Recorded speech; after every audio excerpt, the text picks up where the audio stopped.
Welcome to FEBA Annual Convention 2021, titled For a Sustainable Future Food System. The convention is organized in collaboration with Česka Federace Potravinovych Bank and will be held online today, 6th of May, and tomorrow, 7th of May.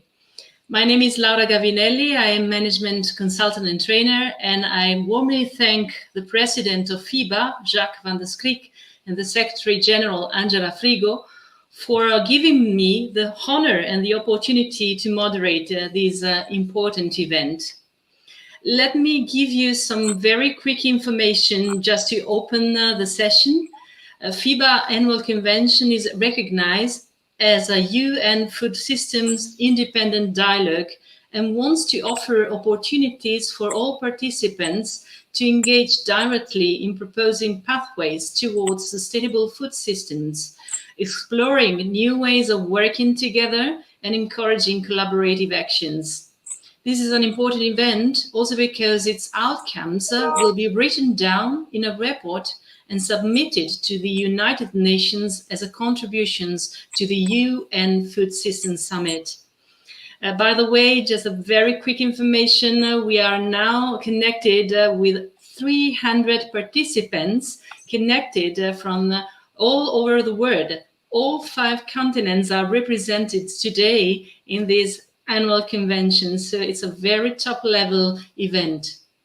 You can have, as you probably saw for the introductory video, you can have a glimpse on the program on the website annualconvention.eurofoodbank.org. It is possible to follow the event on the dedicated website, rightly cited 2 seconds ago, as well as on FEBA YouTube channel and the FEBA Facebook page. The event will be interpreted in English, Czech, and Italian. In case you needed the translation, you can download the application interactio.io and insert the code FEBA 2021.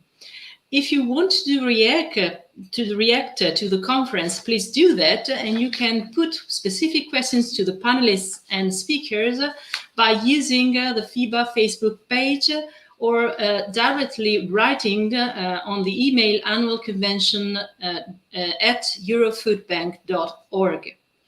And as a very last information, all the materials will be uploaded on the dedicated website, once again, annualconvention.eurofoodbank.org, together with the graphic recordings realized during the conference by Marielle Birken, which will help us to better visualize the insights provided by the speakers.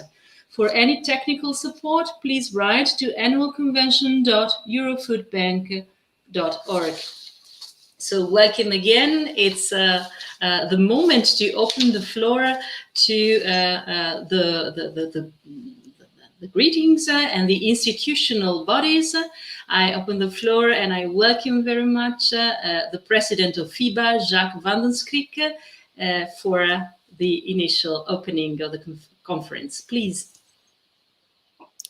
Thank you very much, Laura.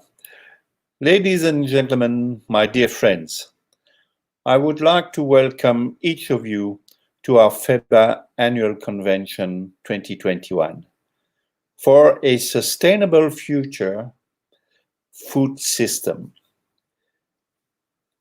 FEBA Annual Convention 2021 is recognized as a United Nations Food Systems Independent Dialogue and wants to offer opportunities for all participants to engage directly in proposing pathways towards sustainable food systems, exploring new ways of working together and encouraging collaborative actions.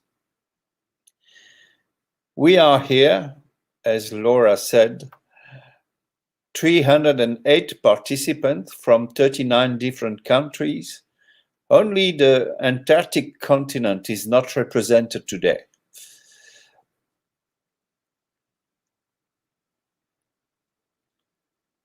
A big thank you to our members and to all the food bankers who are present here today for having accepted to participate in your FEBA Annual Convention, and a particular word of gratitude to the Česka Federace Potravinovych Bank for their involvement in preparing this convention. I hope Veronica will forgive me if I didn't pronounce the name of the food bank, the Czech Food Bank, properly. I also want to thank the European Commission and General Mills Foundation for supporting this annual convention. I greet with particular pleasure our food banking partners of Feeding America and the Global Food Banking Network. Thank you to both presidents and CEO to be with us today, surrounded by an impressive delegation. Moreover, we have the most distinguished guests to honor today, such as the FAO, the European institutions, and many partners. Their presence is a concrete sign of their commitment and encouragement. The last FEBA Annual Convention took place in Rome in 2019. Due to the unforeseen COVID-19 pandemic, we had to cancel the FEBA Annual Convention in Berlin. This year, for the first time, we hold the FEBA Annual Convention virtually. Personally, I hope it is the last time as well. Despite the digital tool that we have to use, we will respect our tradition and start with the Ode to the Joy. We dedicate it to everyone who suffers and faces a difficult period, to everyone who lives and gives with courage, to everyone who brings people together, to everyone who shares joy and the fruits of their work.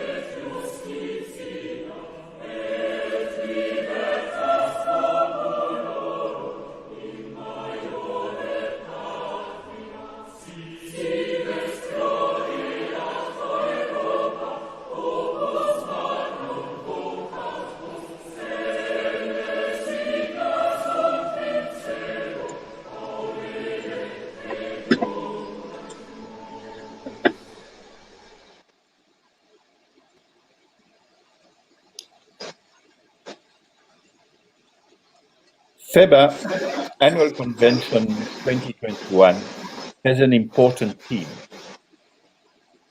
for a sustainable future food system. COVID-19 has been a challenge for everyone.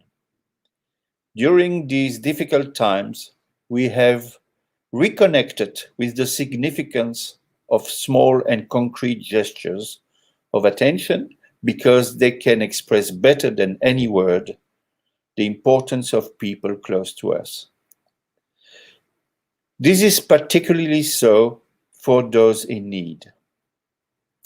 For food bankers, the daily dedication to people consists in recovering, sorting, storing, and redistributing food that could become waste. And there comes the miracle of circular economy.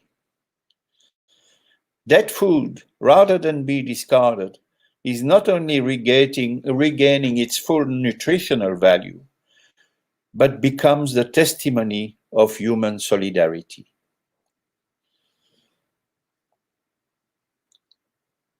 Of human solidarities for charities and their beneficiaries.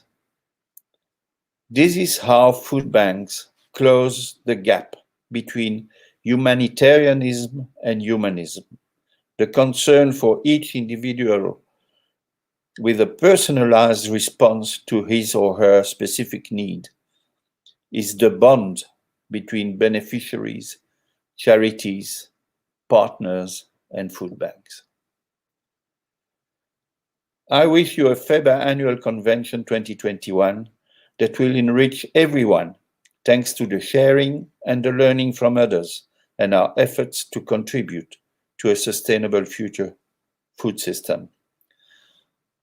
It's now my pleasure and honor to declare the FEBA Annual Convention open.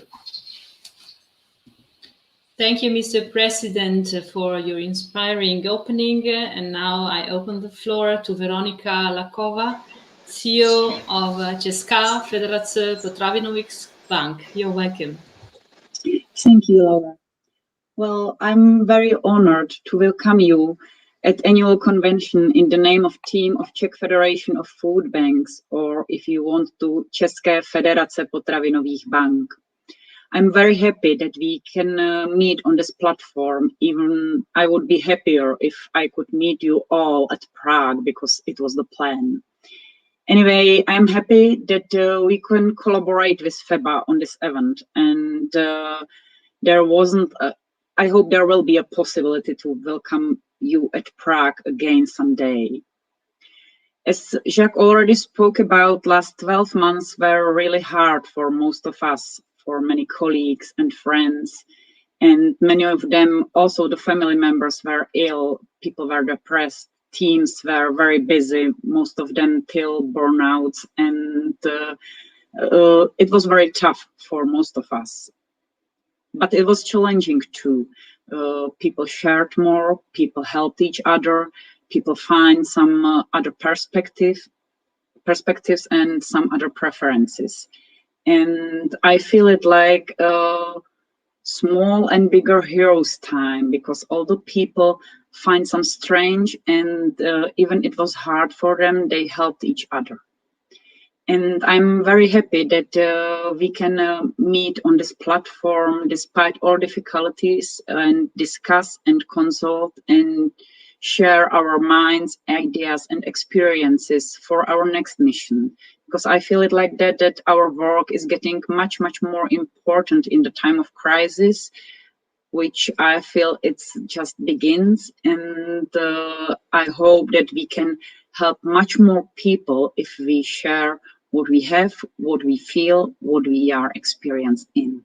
So I hope you will enjoy annual convention, that you will find interesting ideas and the new best practices maybe for you. And thank to whole FEBA team that we were involved. We are honored. Thank you. Thank you, Mrs. Lakova, for your words.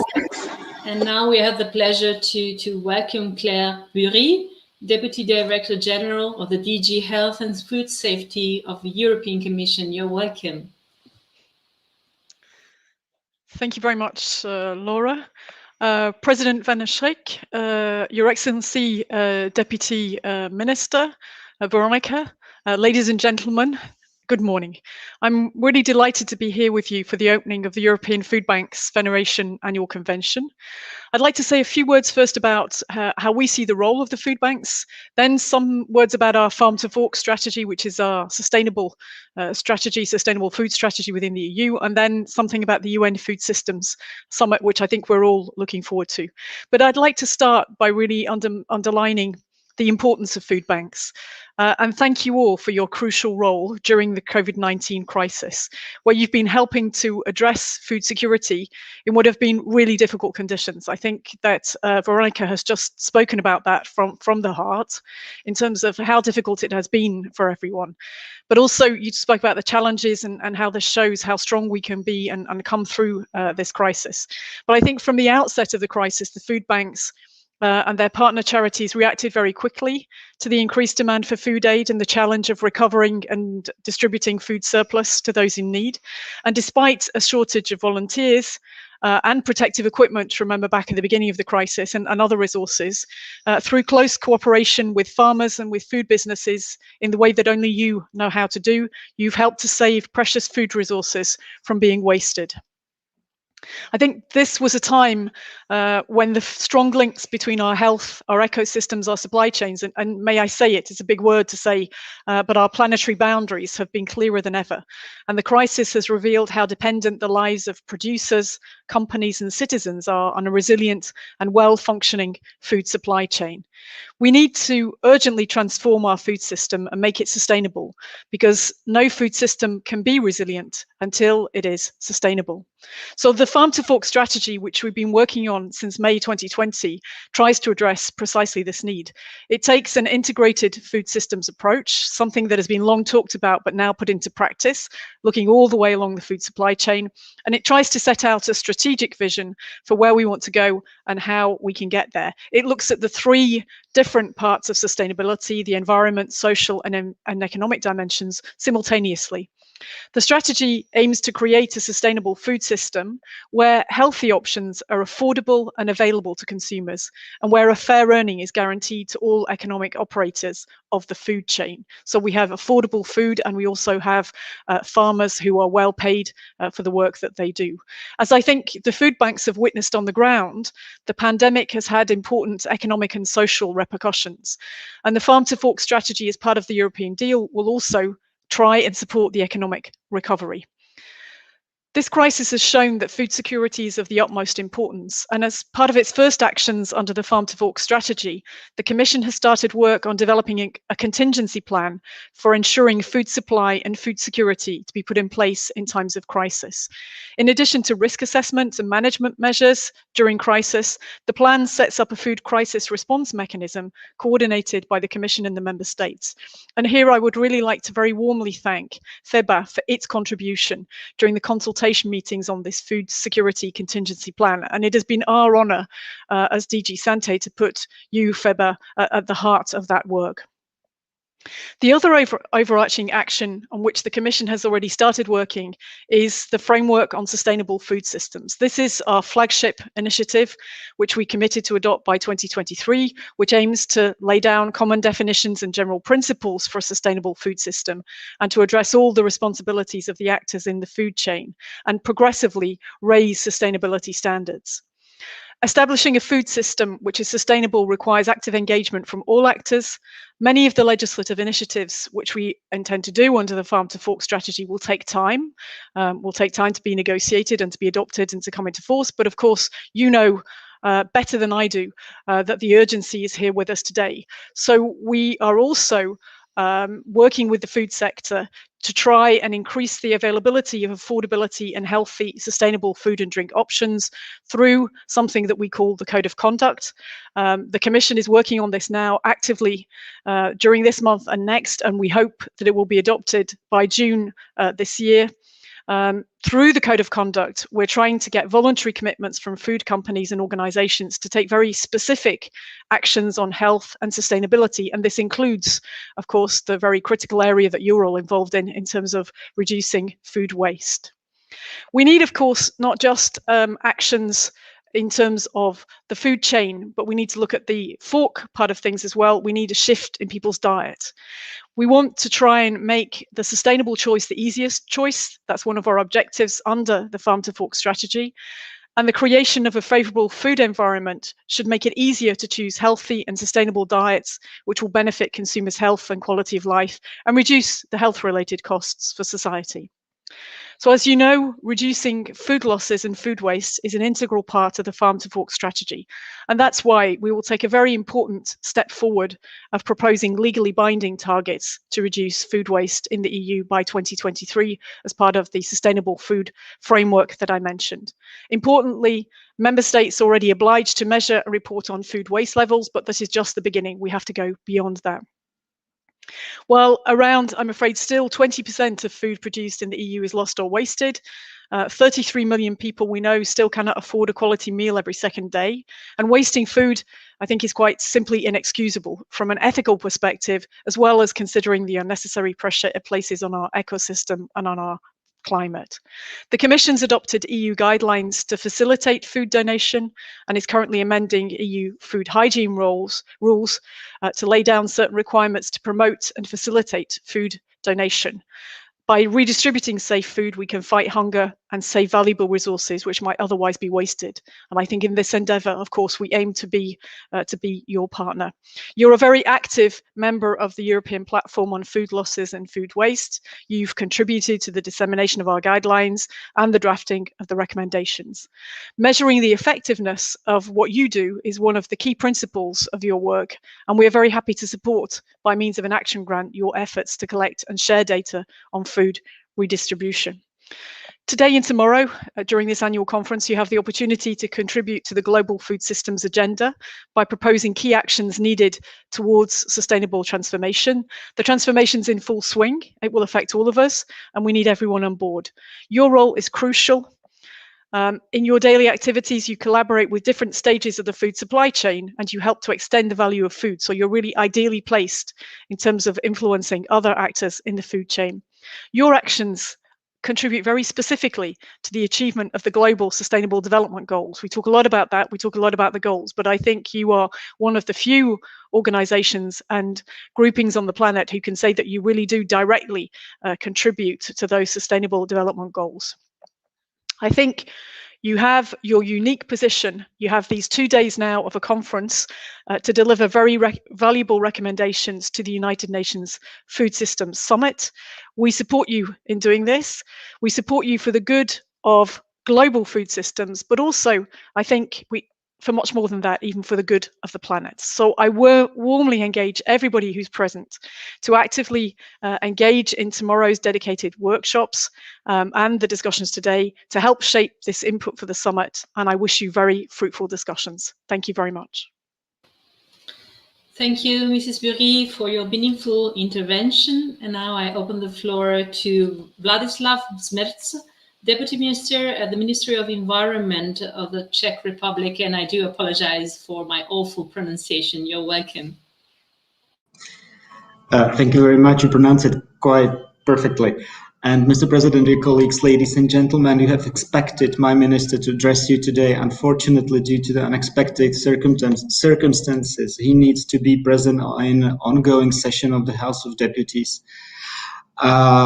of the Czech Parliament, so please accept his apology. Anyway, the Czech Republic perceives the question of food waste as a serious and up-to-date issue, which was also considered in the current Our Waste Prevention Program that contains a specific goal with several follow-up measures just focused on creating conditions for gradual reduction of food waste. The European legislative, and thank you for mentioning it by my previous colleague, which were approved as a part of the so-called circular economy package in May 2018, also focus specifically on the prevention and reduction of food waste in the Czech Republic, and has taken this into account while preparing the update of its waste management plan and waste prevention program, which will now have a separate part dedicated to the food waste and its prevention. Food banks, without a doubt, play a key role as they are a functioning structure for reducing the generation of food waste and improving the overall use of food that would otherwise become waste. They collect food free of charge, store it, and distribute it to the other organizations that provide food aid to the ones in need. In the Czech Republic in 2020, more than 7,000 tons of food that would otherwise be discarded or disposed, or even though it was safe and still fit for human consumption, were collected through food banks. With the legislative changes associated with the introduction of the obligation for retailers to donate food in 2018, there was a significant increase in donated food and a decrease in generation of food waste in the trade and retail sector. Food banks therefore make a significant contribution to waste prevention, especially at the retail and retail chains level. However, ensuring the complete collection of food from all food chains in connection with the legislative changes is not feasible without financial assistance due to insufficient capacity of the bank's storage and collection infrastructure, and as well the follow-up distribution. It's quite demanding. for the resources. The Ministry of the Environment provides financial support for building the infrastructure of the food banks via the Operation Program Environment, the previous one, which contains the allocation of 53 million euros for waste prevention, and food banks are among eligible beneficiaries. In 2018, there was already a pilot call for food bank entities. Later in 2020, the Ministry of the Environment in Czech Republic, we have started an intensive communication with the representative of food banks, especially with Ms. Lachova, and the European Commission, in order to ensure efficient support to food bank entities from the operational program Environment. In the second half of 2020, the Ministry of Environment opened a specific call for proposals for food bank with an allocation of 150 million Czech crowns, which is around 6 million euros. And the call was fully booked, and currently the submitted applications are being appraised and assessed. The issue of the food waste remains one of the priority areas for the Ministry of the Environment, and will be also reflected in the new operational program Environment, through which the ministry plans to continue to provide financial assistance to the food banks. And most of all, I would like to express our gratitude to the Czech Federation of Food Banks, to their excellent work that could serve as a role model for many others around the EU, and not only EU. And thank you for your excellent work. Thank you very much, Mr. Smitl. I do apologize again. It's really difficult for me, and for providing concrete information and detailed data on the effort your country is doing in order to provide the right infrastructures and to fight against food waste and loss. We will have a dedicated panel on your country, and that's why it's so important to have this scenario so well outlined. Now it's the time to introduce Nicola Dixon, General Director of General Mills Foundation. Unfortunately, she couldn't join the conference, and that's why we are going to watch her video message. Let's watch it. Well, greetings everybody, and a very warm welcome. I'm delighted to be here with you today for the 2021 convention of the European Food Banks Federation. My name is Nicola Dixon, and I have the honor of serving as the Executive Director of the General Mills Foundation. As a leading food company that makes food in Europe and other regions of the world, and a company that is rooted in a purpose and values focused on serving people and planet, at General Mills, we have an especially deep appreciation for the critical role that food banks play across society. We count ourselves so fortunate to be able to support and partner with leading food bank networks like the European Food Banks Federation in a wide variety of ways, including through the donation of our food, providing cash grants to help expand food bank capacity, and of course through the volunteerism of our employees at food banks every day. Now, the current COVID crisis has only underscored the importance of cultivating strong charitable food redistribution systems as part of broader food system transformation that is needed. Collectively, though, we have the opportunity to reimagine and bring about a food system that enables equitable and consistent food access for all people, greater resiliency to withstand shocks and crises, and one that can play a positive and significant contributing role as a climate solution through the adoption of practices such as regenerative agriculture principles on farms throughout the world. I look forward to joining you in these vital discussions over the next 2 days, including how we can further elevate the food bank sector's role and impact through increasingly strategic collaborations that will help to serve more people while also contributing towards a strengthened global food system. Thanks so much for being here, and thanks for the wonderful work you lead every day.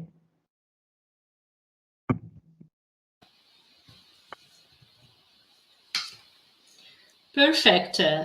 Just technical information. It's 10:30, exactly the time expected for the opening remarks, and I'm very happy about this time slot.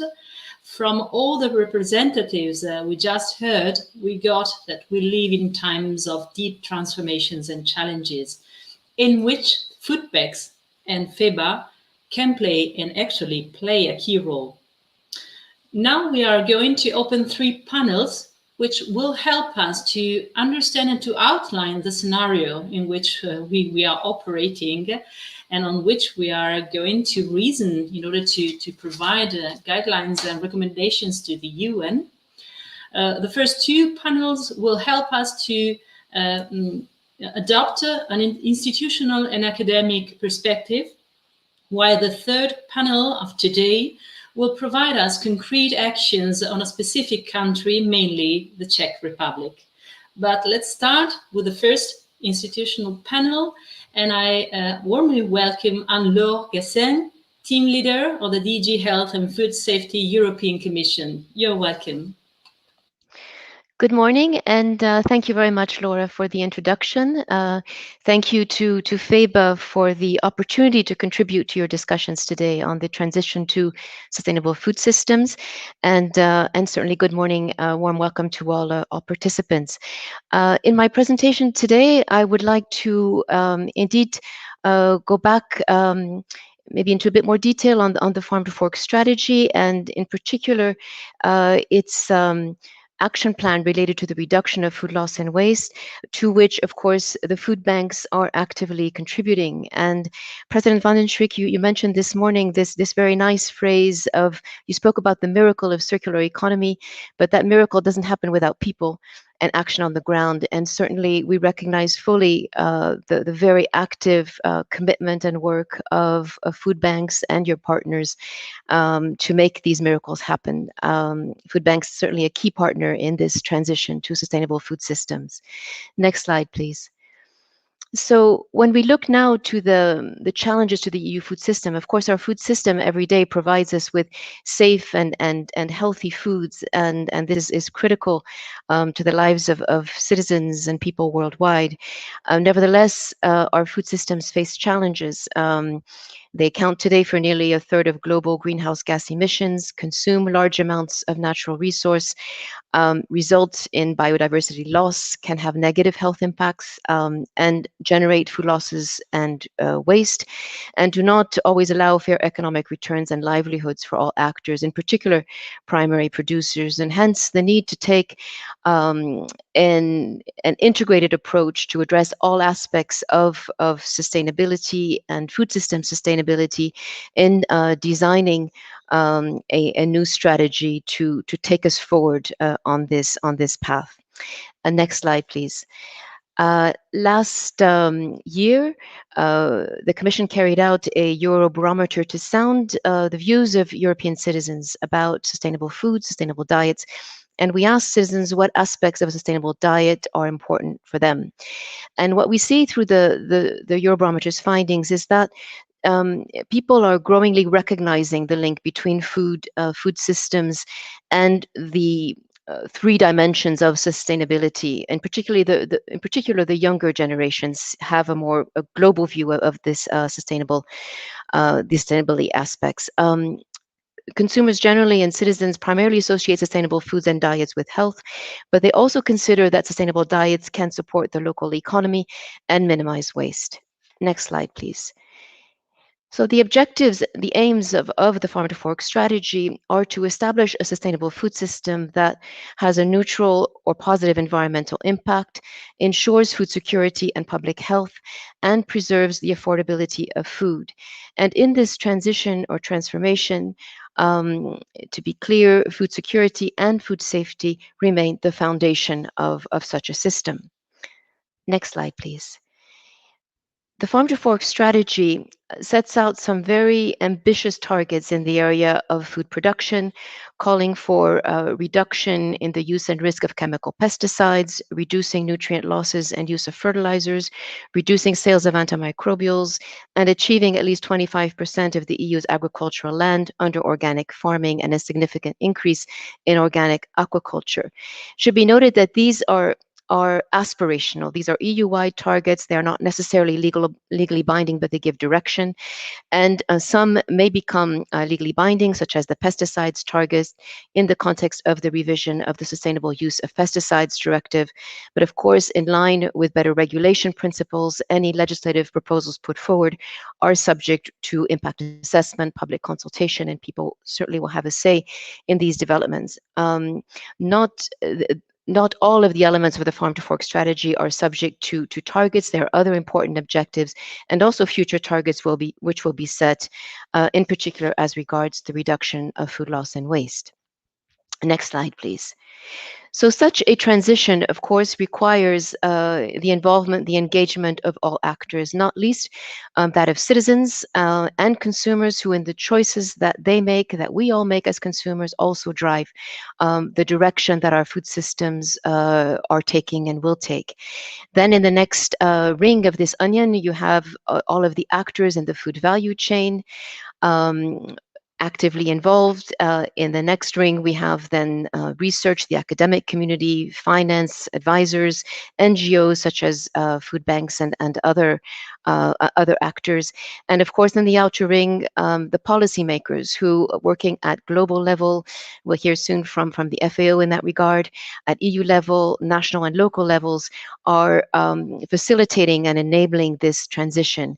And this means that policies indeed require different instruments, different types of instruments, both regulatory and non-regulatory, of which you have some examples here. Next slide, please. Our Deputy Director General spoke about some of the overarching initiatives which are put forward as part of the Farm to Fork strategy.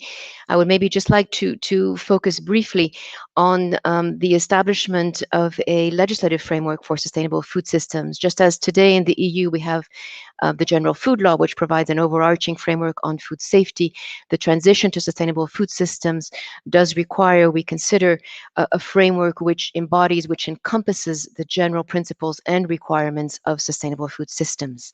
Next slide, please. The Farm to Fork strategy also lays down some nearly 30 actions which are targeted at different stages of the food value chain and different actors in the food system. The reformed Common Agricultural Policy will support farmers, for instance, in adopting more sustainable farming. The Common Fisheries Policy will remain important, as well as EU guidance to support member states in developing sustainable aquaculture. In the middle part of the food value chain, there are some initiatives there, such as mentioned by Claire Burry this morning, the Code of Conduct for Responsible Business and Marketing Practices. And last but not least, the transition will not happen without a shift in people's diets. And this needs to be also facilitated through the food environment, but also by awareness raising and interventions to try to, over time, encourage people to adopt more sustainable consumption practices. And this includes also preventing food waste. In the EU and across the world, we see that, in fact, the majority of food waste is generated at the level of households, and this requires action. Next slide. So in order to step up action on food loss and waste in the EU, we have proposed 2 flagship actions, as mentioned by Claire Burry, the proposed targets to reduce food loss and waste, which we will put forward by 2023 based on the results of the new EU-wide monitoring, which is currently in progress by member states.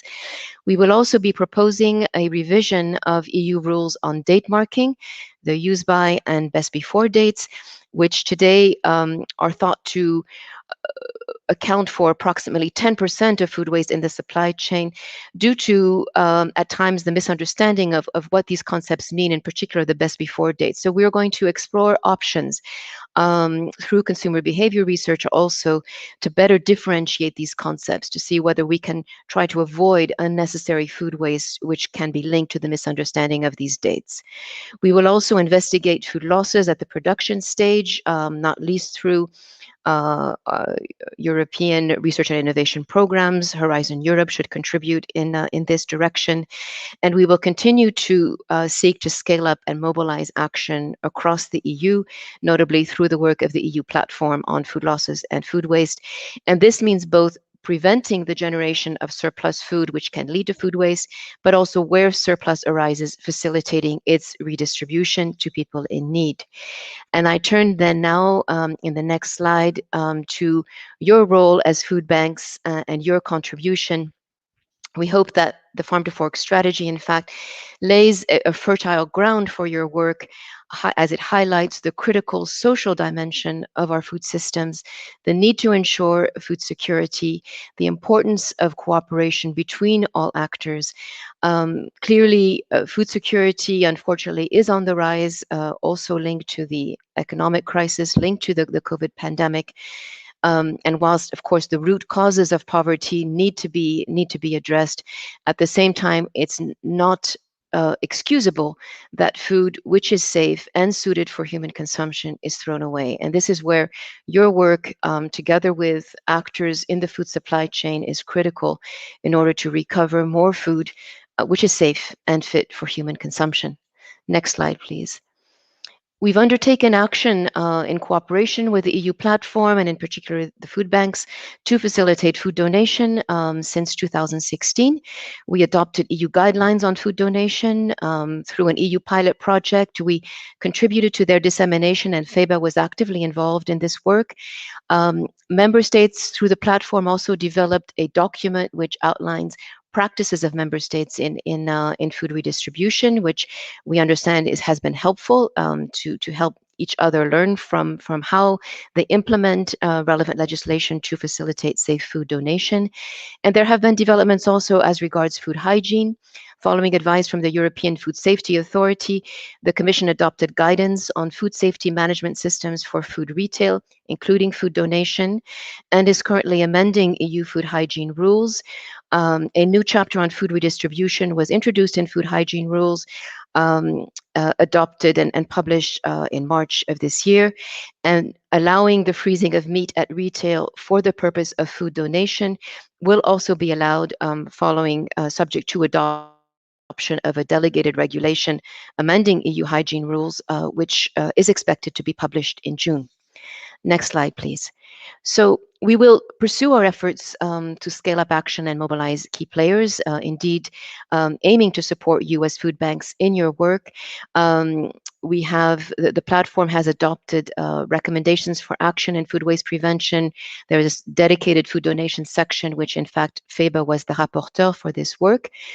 We will continue to strengthen the evidence base for food waste prevention and also support you in taking action concretely through research and innovation, as I've mentioned, and also through grants and calls for proposals through a new single market program, which the work program is expected to be adopted later this month. Next slide, please. So just in closing, I want to again highlight the importance of this collective approach. Of course, food banks are so aware of this through the partnerships that you develop, both upstream and downstream. Upstream with the providers of food, downstream with associations who then are delivering and making sure that these foods are accessible and provided safely to people in need. Next slide, please. The Farm to Fork strategy provides both benefits and opportunities to improve lifestyles, to improve health, the environment, leading to benefits for citizens and improving the quality of life. And finally, we hope that the Farm to Fork strategy will contribute to a global transition towards sustainable food systems, protecting future generations, and in that context, also making a concrete contribution to the game-changing solutions to be delivered by the United Nations Food Systems Summit later this year. So thank you very much for your attention. That is all from my side. Thank you. Thank you very much, Mrs. Bury and Lord Gassin, for your meaningful presentation about and for clarifying the approach, the integrated approach to the Farm to Fork strategy and how to scale up actions and also new directions. And now it's the time to clarify another side of this important period which is a sowing period for change. And that's the time of Loris Di Pietrantonio, Head of Unit DG Employment, Social Affairs and Inclusion from the European Commissions. And thank you very much for providing us an overview on the programming period. You're welcome. Thank you very much. I hope you can hear me. I'm trying, if I can, to share a presentation from my side.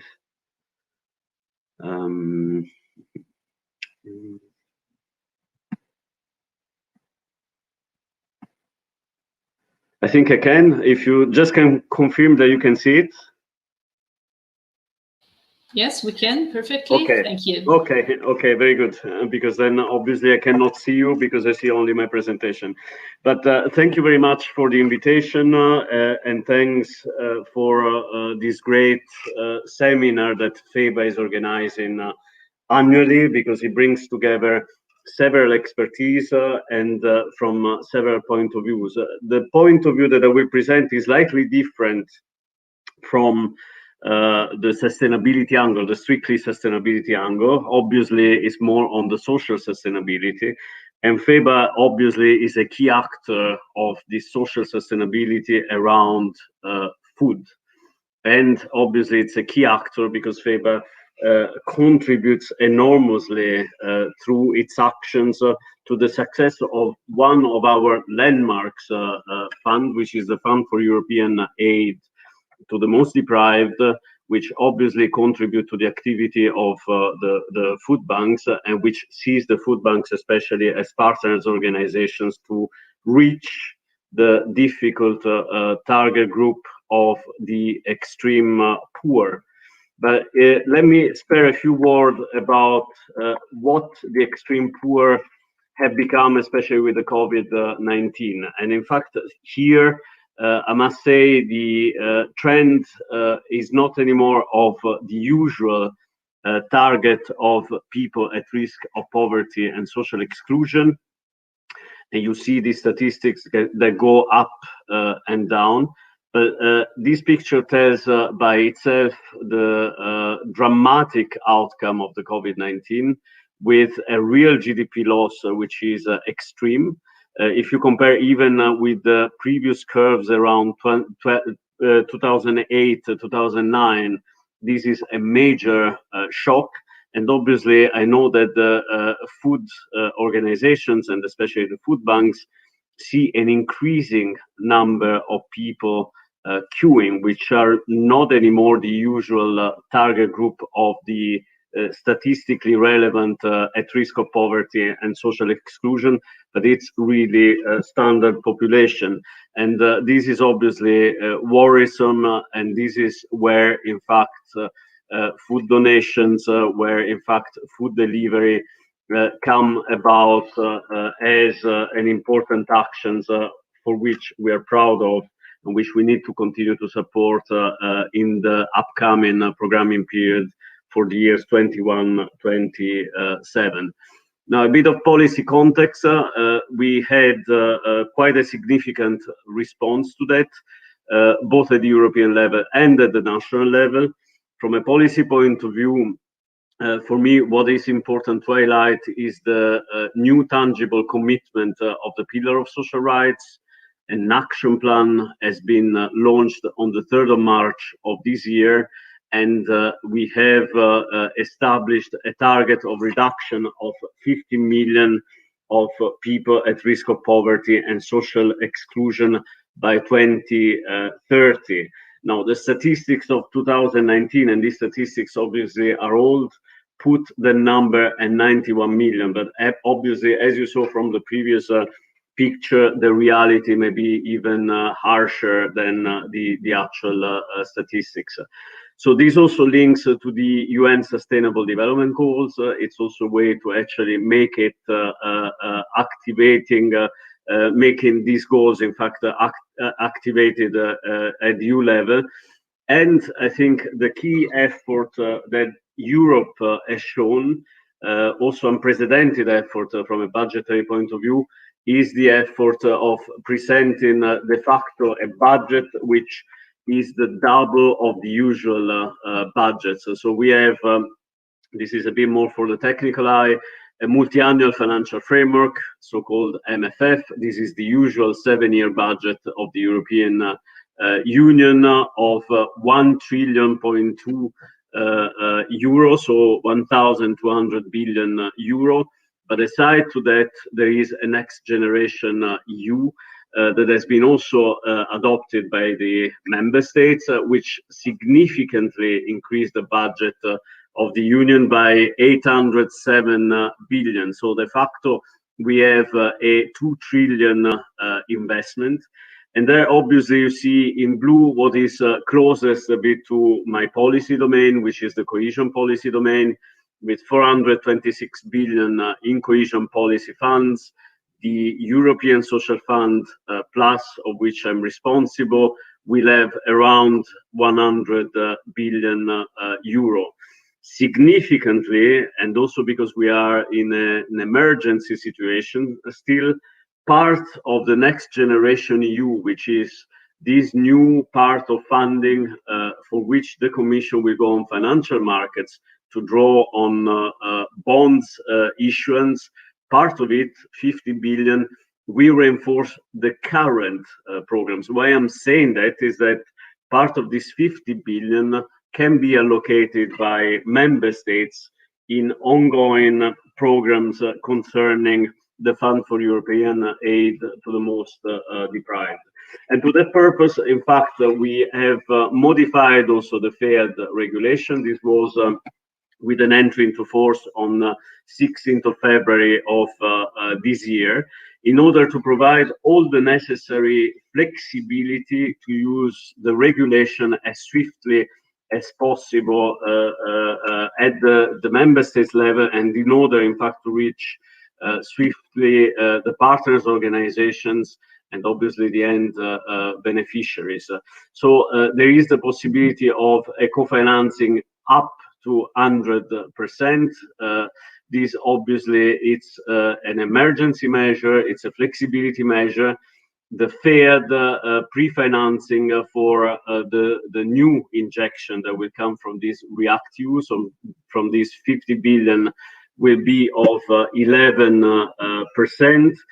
There will be, and this was also an emergency measure that was introduced on the request of a number of member states, the possibility to have either paper vouchers or electronic vouchers to provide basic material assistance. And there will be a 5% additional resources for technical assistance, that is to say, basically to help out organizations on the ground, and not only for the current implementation, but also to prepare for the future.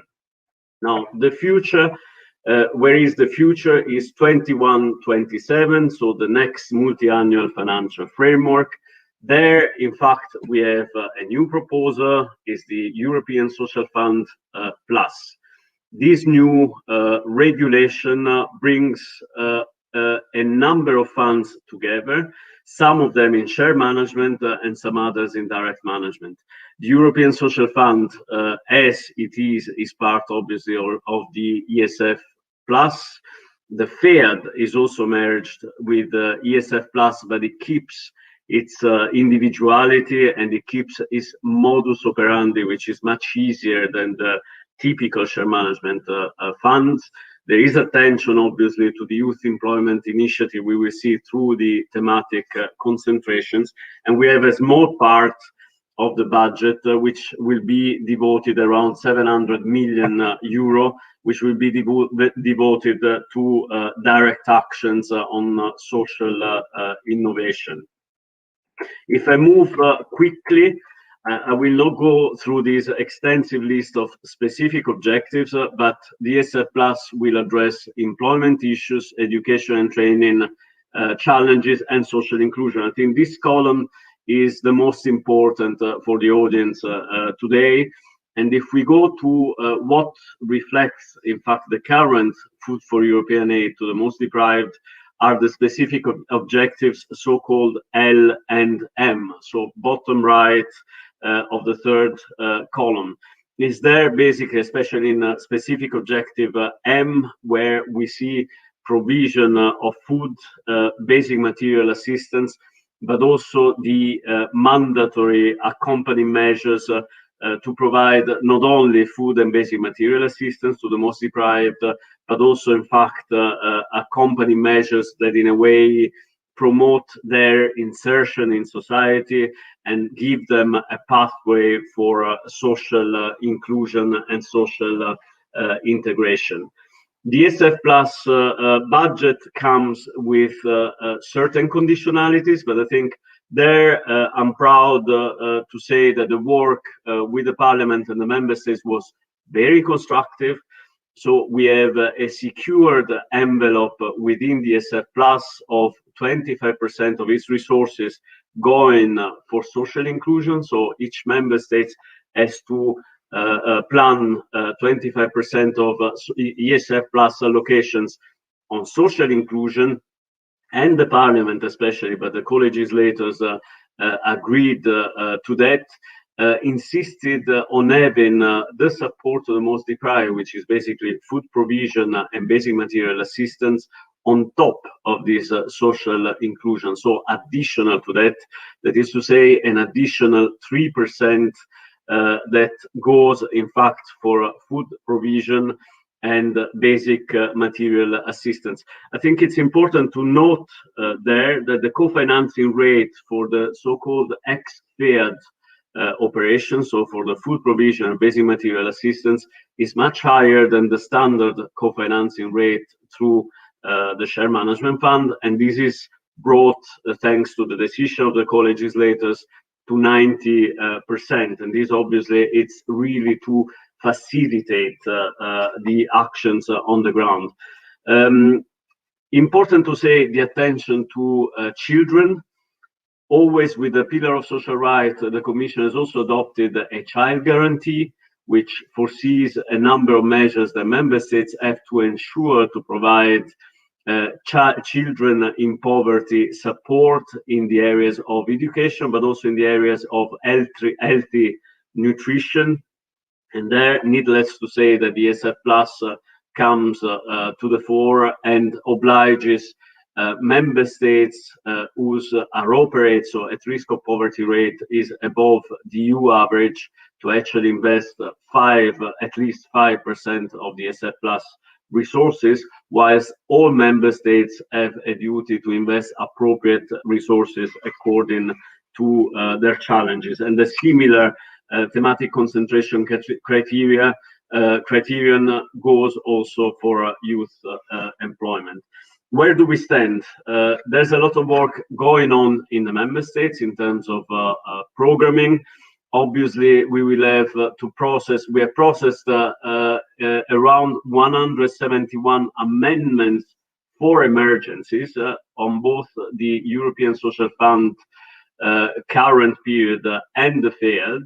We are now processing quite a few amendments concerning REACT-EU, so this new injection of budget into the cohesion policy funds. And Member States, many Member States are deciding, in fact, to inject a specific money to the FEAD, obviously to cater for the current period of challenges. Meanwhile, Member States are also programming for 21-27 and the ESF Plus of the future. So we see here two timelines with a lot of overlaps to some extent, but also a lot of challenges in terms of programming all these funds together. I spoke about the specific objectives. I think what is important to recall, and I also link it to the food waste dimension. I think one problem we always discussed in very constructive terms and in very useful terms with FEBA and FEBA organizations was the issue of food donation, which obviously links to how to reduce food waste. There we had in the current FEAD regulation a bit of a hiccup. That is to say, food donations have zero price. And obviously the FEAD foresees that, for instance, logistical costs, transportation costs are part of a flat rate which is applied on a price. This flat rate is currently 5%. In the new regulation, it will be 7%. Still, you will need a price base. So this has always hindered INFEAD to receive food donations and distribute food donations with the help and the support of the Fund for European Aid to the most deprived, help and support to the partners organizations for the legitimate work, obviously, in terms of logistics and transportations. I must thank specifically FEBA, because they were also very helpful with one of our contractors to go through a number of data, and in fact this gives us quite a lot of assurance that in the near future we could establish a simplified cost option, that is to say a sort of a flat rate for donated food. Now obviously this simplified cost options will be based most likely on a sort of proxy cost of kilograms of food shipped. And obviously this would allow us, even if we don't have a price for the donated food, to actually construct a rate for the service of transportations. And hopefully in the period 21-27, we will be able to draw a delegated act establishing these simplified cost options and move forward in this direction, which would definitely increase the possibilities that we outreach on people with new food and fresh resources, but also the possibility to rightly reward the organizations that are ensuring a very very useful and needed service on the ground. So I thank you with these, and I hope I was not too long. Thank you. Thank you, Mr. Di Pietrantonio. You respected a second really precisely your time slot. So thank you very much for explaining us the quite articulated funding architecture and stressing the importance of the contribution of the ESF, European Social Fund Plus, to the eradication of the poverty. And thank you again for your intervention. And now I open the floor to Mr. Maximo Torero-Callen, who is Chief Economist of the FAO, Food and Agriculture Organization of the United Nations. You're welcome. Thank you very much, and I am sharing my screen. I hope you can see it. Can you see my screen now? Yes, we can. Please. Great, thank you very much for the kind invitation to this meeting. I'm going to talk a little bit more about the global aspects and then try to go down into some specific issues in Europe and especially on food banks. So the first thing is the title of my presentation is about agri-food systems transformation and the role of food banks in food systems. And I will explain why I refer to agri-food systems.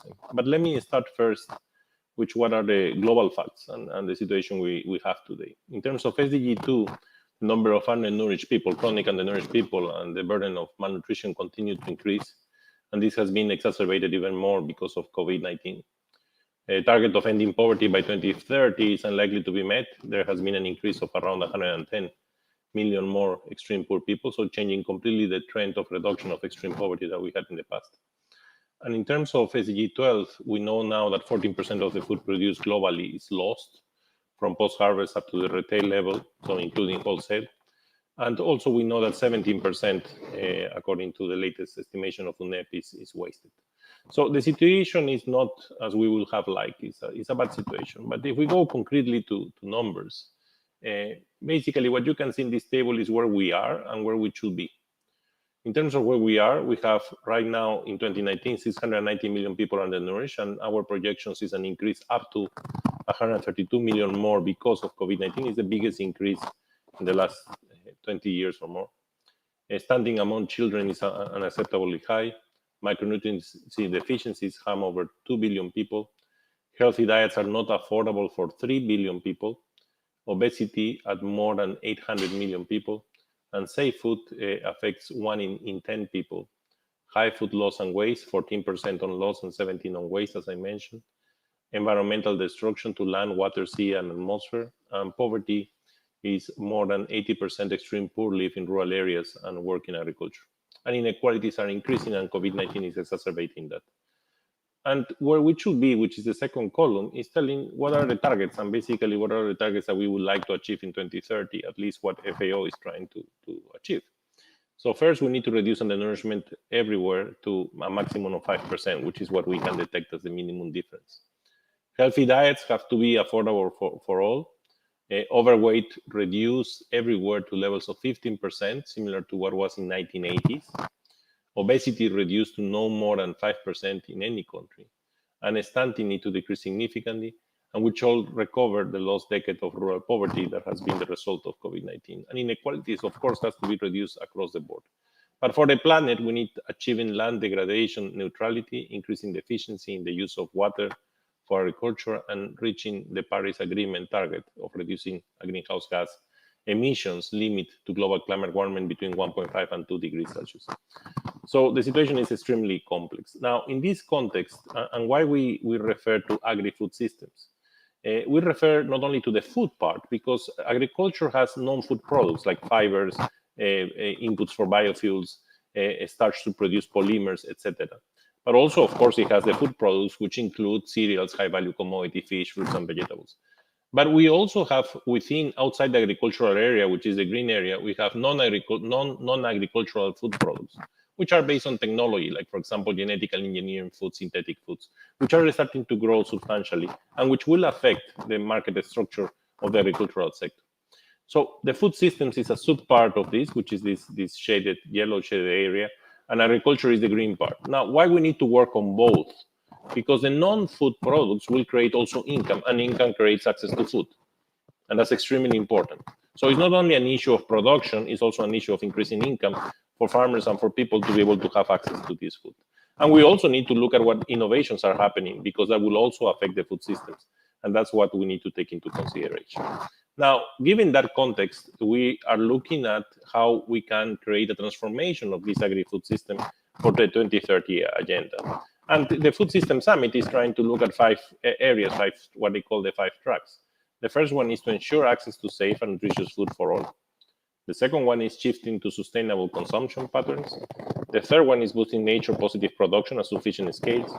The fourth is advancing equitable livelihoods and value distribution. And the fifth is building resilience to vulnerabilities and shocks and stresses. Now, although they are 5, they are completely interrelated to each other. So the second one is about consumption, the third one is about production, and the fourth is about equitable livelihoods and value distribution, and the fifth one is resilience. And all of them, of course, affect the number one, which is the solution of the objective function. But one of the things that we learn as a result of COVID-19 is the importance of resilience. And why? Because we need to find a way to increase resilience to this type of shocks, and that applies to Europe as it applies to any other country in the world.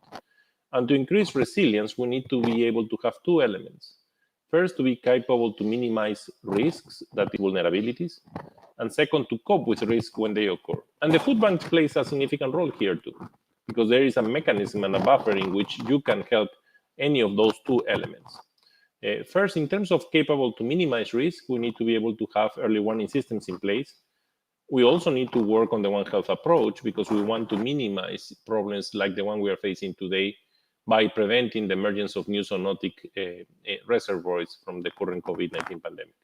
But we also need to increase access to insurance and mechanisms. And food banks can be a kind of an insurance, because it will allow us not only to move from the production side, so before we go to the consumer, before the waste component, to a smooth when you have excess of production and so on. For example, today in the US, there is a huge amount of potato seeds that have been destroyed, because there is not a market for them as a result of COVID-19. Food banks can play a crucial role there, can help not only to store the commodity for a longer life shelf, but also to process the commodity with more value added so that they can then be distributed, for example, for emergency issues and so on and so forth. Second, we need to cope with the risk, as I mentioned before. And to cope with the risk, here is where social protection, align incentives, trade to boost farmers' productivity, link to value chain infrastructure, and use technology. And again, food banks also help in this process, because they can be a mechanism to distribute this food to areas or to most vulnerable people that don't have access to food. And I think they have done that great job during the COVID-19 phase, and especially with the closure of schools where food could not be distributed. food banks start to play a significant role in that sense. Now, what is the situation in Europe? In the broader European context, if we look at the purple dots in this graph showing POU by country and region, before COVID-19, we see that healthy diets were affordable across the continent, in difference to other regions which they were not. So these 3 billion people that didn't have access to healthy diets didn't come from Europe. But this could change, and it's starting to change also. Why? Because, however, we can see that unemployment rates in the European Union, I think there was a very nice graph shown before on the reduction of access to resources, has been increasing, although now it's starting to settle down, but unemployment rate have been increasing. Now, the difference between the European Union and other regions of the world is, of course, unemployment insurance, which allow them to smooth that process of unemployment before you're able to recover. So how fast the recovery will come will help to reduce the loss and the recession. But again, it's also putting more pressure on the capacity of households to be able to afford healthy diets. And that's something that we need to look carefully. Also, statistics from Eurostat also show that the cost of food in the European Union has increased. And while these costs show a decreasing trend, the cost of food, in comparability to that of prior to the onset of the pandemic, has shown a significant increase. Now, food prices are now slowing down again, and that will help to move in that and to improve towards, again, coming back to healthy diets. But this is what we are aiming to. So what we are aiming is to avoid moving out from healthy diets into nutrition adequate diet, or even worse, into energy sufficient diets. We know that with recession, with lack of income, basically we will be moving back to energy sufficient diets. And that's what we want to avoid, because that is linked to overweight and obesity and to non-communicable diseases. And that's where we need to be very careful, because job and income losses and price spikes across the EU have also meant that in a number of cases, and particularly in the case of low income groups, consumers have had to prioritize the quantity of food over the quality and shift to cheaper and nutrient-poor foods, bringing about a shift from consuming healthy diets to consuming nutrient-adequate diets or energy-sufficient diets. Less than optimal eating patterns contribute to long-term health risks, which we already have mentioned, which are what we call the non-communicable diseases. Now, these changing consumption habits will also likely to contribute to increasing the already high levels of obesity associated with health risk. And here we're looking again to the purple dots across Europe. And lower income individuals will be the most impacted. No? So the ones that have less affordability to healthy diets will, of course, be facing higher levels of adult obesity and overweight. And that's what we want to avoid. Now, and while food insecurity continues to show an increased trend, significant quantities of food are lost and wasted, as I mentioned before. In the EU alone, around 88 million tons of food waste, equivalent to 20% of all food produced, is generated on an annual basis. And in European Union households generate an estimate of 47 million tons of food waste, or more than half of the total food waste in the EU as a whole. And that puts a big red flag, no? Or how this could be happening, how we can minimize that, and what role can have the food banks to help to minimize this process, how active they can be, and how flexible they will be to able to expand. And it's related to regulations, it's related to the way we consume, to the behavioral side, as it was mentioned before, it's related to the consumers. But we cannot afford, in the current world and the current situation, facing a situation like this, where a significant amount of the food is being wasted, and also a share is also being lost. So what needs to be done? All that I have highlighted so far points to the need to focus attention on reducing food insecurity, hunger and malnutrition, what we call SDG 2, improve the resilience of our food systems by making them more sustainable through reducing food loss and waste, that is SDG 12, and in the context of COVID-19, reducing inequality so that no one is left behind, that is SDG 10. SDG 10 normally is not looked at too carefully, and it's crucial because it's the only way in which we will achieve a sustainable change in any of the other dimensions. If we really want to have and achieve SDG 2 sustainably, we need to reduce inequalities. If not, whatever we do will come back in the short term with a shock or with something that will move back all the progress that we have done. And COVID-19 has shown us that very clearly. What we are observing now is that inequalities has been exacerbated, and the recovery will be only for certain parts of the population and not for the most vulnerable ones. And therefore, that decade that we are losing or more will remain lost for the most vulnerable ones relative to the ones that can afford the jump and the improvement. So it's very important to look into this. Now, when we look to food loss and waste, reducing food loss and waste is not only a goal in its own right, but it also is a means towards achieving other objectives and can bring about benefits to society as a whole. And there are three major areas where these benefits can come. First, improve food security and nutrition linked to SDG 2. Now, it's important to understand that reduction of losses is not an easy job and waste. Because for sure, if you reduce losses, for example, you will have more supply. And that will imply lower prices for producers. And that will have an effect, of course. It will also imply potential lower prices for consumers, which is the positive effect. But how we balance this? And here is where looking at losses not only in quantity, but also in quality matters a lot. Because a significant share of the losses today is not quantity losses. It's also quality. So the quality of the food that is sent to the market is not accepted or is punished because of the attributes that they have. Now, an improvement in the quality standards of the food delivered to the market won't necessarily increase the supply. It will create some differentiation of prices. No? So the higher standard, the higher price premium you have, the middle standard, you have a lower price premium. And that could help a lot to smooth out the potential reduction in the income of farmers. So there are ways in which we can do it so that we can keep that income of the farmers and at the same time improve the quality of consumption at a lower price rate. Second, it reduces natural resource use and of course it reduces greenhouse gas emission. Again, if we use our resources more efficiently and we produce more with less, then we are going to improve our productivity. And emissions are normally will be a bigger back return if we do it at the waste side, because that's when emissions are already being implemented, already being used to put the product in the consumers. But we can also, of course, improve the reduction of losses and reduction of emissions at the losses side. But the bigger win is at the consumer side, so on the waste part. Now, it's also important to understand that zero losses is not necessarily economically optimal. So we need to look carefully at what is beneficial for all the different elements, and that's where looking at the whole general equilibrium approach will help enormously. And finally, we will improve productivity and economic growth, which is central in the situation we're living. So where do opportunities lie? The European actions plans that include the European Green Deal with the circular economy strategy and the farm to fork strategy as the two pillars for a sustainable food system, as well as the target set to have food waste by 2030 are essential.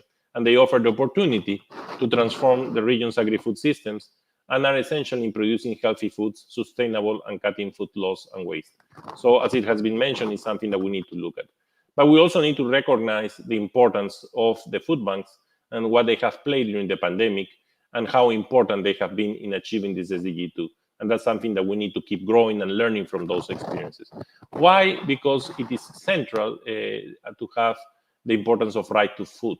The realization of the right to adequate food is not a charity promise. It's a need. It's something that we need to comply, and it's a human right. And that's something that food banks can serve as a substitute for real measures to address. So they cannot be a substitute for real measures to address the poverty and inequality. They can be a complement. And to be able to achieve this, we need to look at better policy design. We need to increase pro-poor and pro-vulnerable investments. We need to improve governance, and we need to bring evidence-based support. And here is where science and technology should drive the transformation so that we allow governments to make the optimal choices so that they can become and do the proper decisions when they make final decisions. Now, food banks are an important part of the enabling environment in promoting the right to food, and given their impact on overall food security and dietary intake, the food banks model can have a profound impact in enhancing sustainability of food systems. And accordingly, we believe that resourceful food banks must be an integral component of a sustainable and resilient agri-food system transformation. So with that, let me stop and thank you again for allowing me to present these results. Thank you very much. Thank you very much, Mr. Torero-Kallen, for your dense and informative presentation. You shed a light also on the non-food products inside agriculture and the importance of providing solutions working on the 3 SDGs, mainly the SDG 12, as you reminded just before. Meantime, we received some questions for all the 3 panelists, and I would like to invite you to answer. I would start with Mr. Loris Torero-Kallen, and this is the question. This year we have the Food Systems Summit as well as the World Food Safety Day on 7 June, the Internal Day of Awareness of Food Loss and the Waste on the 29th September, and the World Food Day on the 16th October. How can we as food banks contribute? Oh, you can contribute across the board, no? For example, the Food System Summit, the pre-summit will happen in July, end of July in Rome. Before that is the Food Safety Day. And as you know, food safety is a key parameter in the attributes of food, and it's a key parameter in reduction of losses. And that's where it's important to understand and to find mechanisms in which the food that is not necessarily going to consumers can be used, and food banks can play a role. In the example of potatoes I am providing, we were able, for example, in Peru, to use food banks as a mechanism to move excess supply of potatoes rather than throwing it to a river, and to produce value added to it through the private sector so that it can later on be used to distribute to the most needed, because then you remove it out of the market and you don't create competition. No? So that's, I think, a huge role that you can have as food banks. But in all these events, going from the pre-summit in July to the summit in September and to the World Food Day in October, I think it's essential that we bring food banks, because they have shown that they can play a significant role. Thank you very much for your answer. And now we've got a question for Mr. Di Pietro Antonio.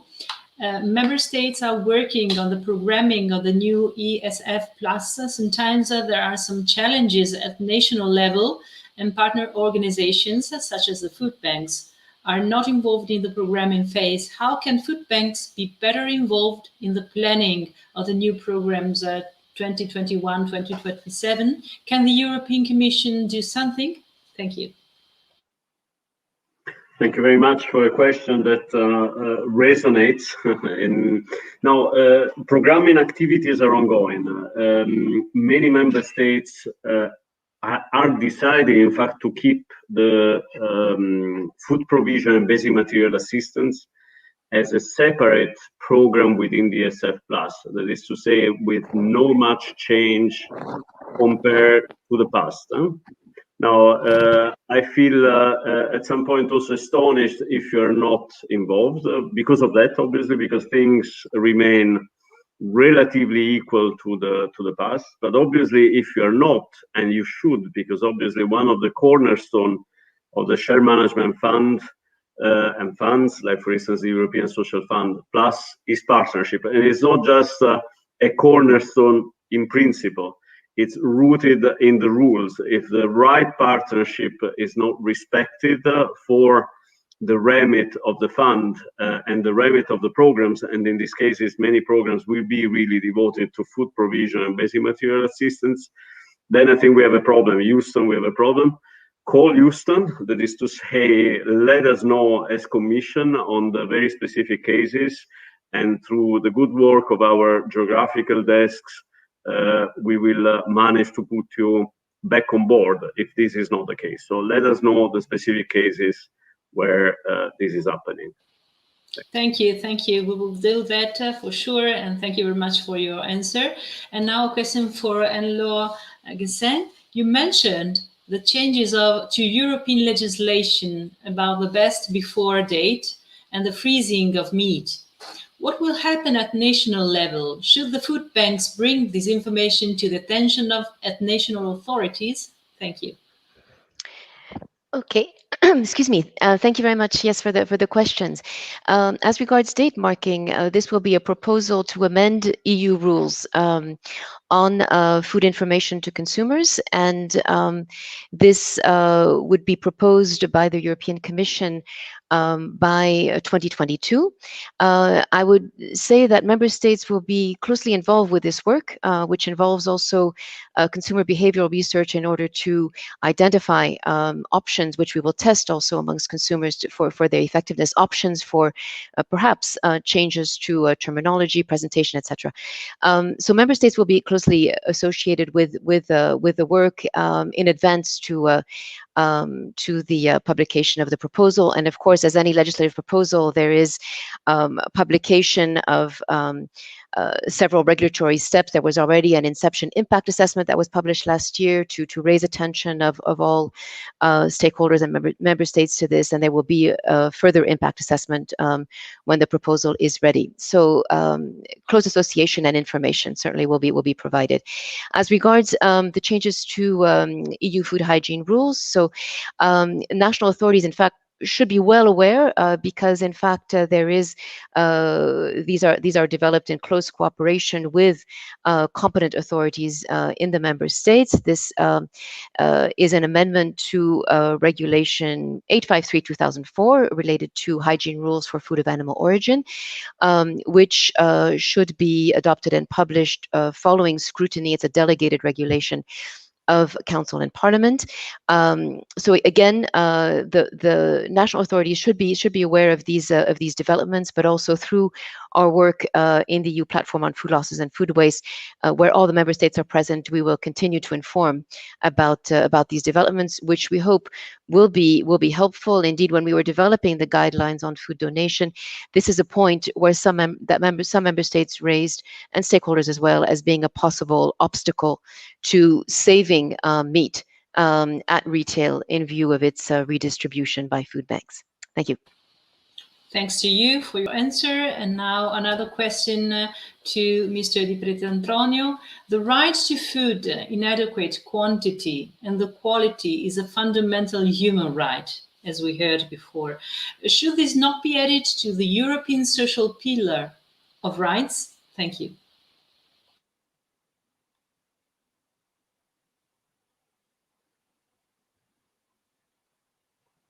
I was muted. Now, the whole strategy of the European Union is tightly now adapted to the Sustainable Development Goals. These are pretty much received into the fundamental strategies. Now, the European Pillar of Social Rights is dealing more with issues of social inclusion, inequalities. I mean, we report a lot on the inequalities. Our colleagues from FAO refer to it. I think this is a cornerstone of the fight, and this is obviously what we are looking at on a very comprehensive way, which would also include, in fact, the food provision, and the FEAD is, in fact, a tangible instrument to go in that direction, to reduce, in a way, food inequality by tackling the most deprived. As I said, for instance, I mean, another important action is the child guarantee, which really stems from the Pillar of Social Rights. This was adopted on the 3rd of March, so same day, no, in fact, 1 week later than the Pillar of Social Rights, stemming from that same logic. And one of the issues, one of the requirements in the recommendation for the child guarantee is, in fact, adequate nutrition for children in poverty. So, in fact, I think we are getting really to this matter in realistic. Thank you very much. This is a really important issue, as we are discussing on that rightly during this convention. And very last question for Mr. Torero-Cullen. To ensure the sustainability of a healthy food system, the point has been made that changes in the diet are necessary. Is there any specific initiative taken to promote education on the population at large? The worst pandemic in the last 40 years might be declared as obesity. Thank you. That's correct. Overweight and obesity, especially obesity, surpassing now undernourishment, although with the new numbers of COVID-19, things could have changed. But the important thing here is access to healthy diets. And healthy diets implies diversity. It doesn't imply just eating one commodity. Like vegetarian diet is not a healthy diet because it misses certain micronutrients that you need to bring with certain vitamins. So that diversity of diet, which varies location by location and country by country, is what you aim to do. And what we are observing today is that 3 billion people before COVID-19 couldn't access to those healthy diets. Okay, and that has two components. It has the component on supply, so that you can have affordability of those healthy diets. And that's where reduction on losses and waste could play a role, as I mentioned before. It also has a problem in the production side of what type of commodities to produce and the incentive put in place. Today, most of the financial incentives from governments goes to staple commodities and starchy foods, not to healthy diets. And that's something that we need to look at carefully. It also have an issue on food safety on the production side, because the high value commodities have higher standards of food safety. And therefore that makes them more complex to move across borders. And that's something that we need to keep improving. On the demand side, it also has an element, of course, of knowledge and understanding of what we are eating and how we should combine the different diverse foods to be able to access to these healthy diets. But it also has a problem of asymmetry of information, in the sense that not the food has the proper labeling for consumers to be able to know what they are eating. And that's where we need to put a lot of efforts. There is a very good experience in Chile in an initiative pushed by the Congress that has been evaluated on innovations on how to do food labeling. And other countries are trying to copy that initiative, which has had a significant positive impact.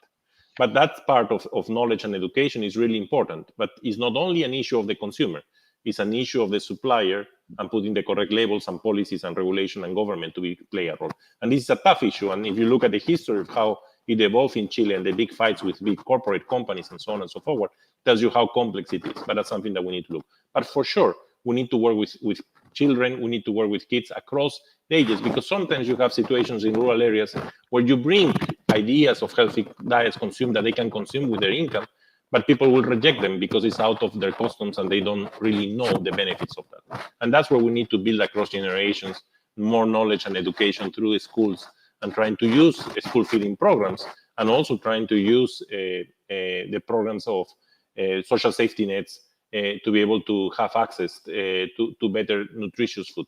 Normally, a cash transfer is not conditional on buying nutritious food. And that's something that we need to start changing, so that when we also provide this type of mechanisms of support to the most vulnerable, they also understand that it has to be used in healthy foods. Thank you. Thanks to you. And maybe Mrs. Anne-Laure Gassen wants to add a reaction to this important topic, and I thank you very much. Thank you, Laura. And in fact, Mr. Torero has really given the whole response. I wanted to come in indeed on the important point he raises on the need to also change the food environment to facilitate consumers' choices. And this is something that through the Farm to Fork strategy, as was mentioned by Claire Berry this morning, we are aiming to do, to both strive to improve the information which is provided to consumers. So, for instance, introducing harmonized mandatory front of pack nutrition labeling, but also setting up nutrient profiles to restrict promotion through nutritional health claims of foods which are high in fat, sugars, and salt. This also to provide incentives to food manufacturers to reformulate and reconsider the profile of their foods. As you know, in the EU, it's the member states who have the principal competence, who have the competence for education as such. And at EU level, we do have some actions which can complement those efforts, such as the EU school scheme, for instance, where we are also, colleagues are also looking to improve and strengthen the educational message put forward in this scheme in order to communicate about healthy and sustainable diets. And through the EU platform on food losses and food waste, for instance, their members regularly share educational materials, including those which have been produced by the FAO on reduction of food waste, which have been picked up also by member states to be utilized in school programs addressing this issue. Thank you. Thanks to you. From what we heard till now, providing sustainable future to the food system is a complex issue and takes into account many perspectives and different roles. And that's why it's so important to convene to this convention and to discuss together in the respect of the different roles. I thank you very much. I thank all the representatives and the speakers coming to the opening remarks and to this first top-level panel. And now it's time to take a break. We can come back in a quarter of an hour, and we will start again at 11:45. Thank you very much, and good job.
Welcome again.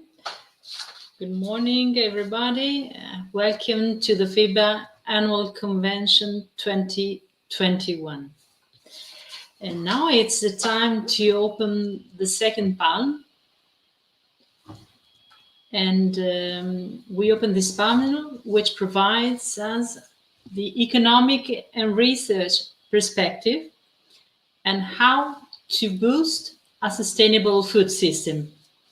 I welcome the two panelists, Professor Roberta Sonnino and Mrs. Liz Goodwin. We can start opening the floor to Professor Roberta Sonnino, a Professor of Environmental Policy and Planning of Cardiff University. You're welcome. Thanks, Laura, and good morning, everybody.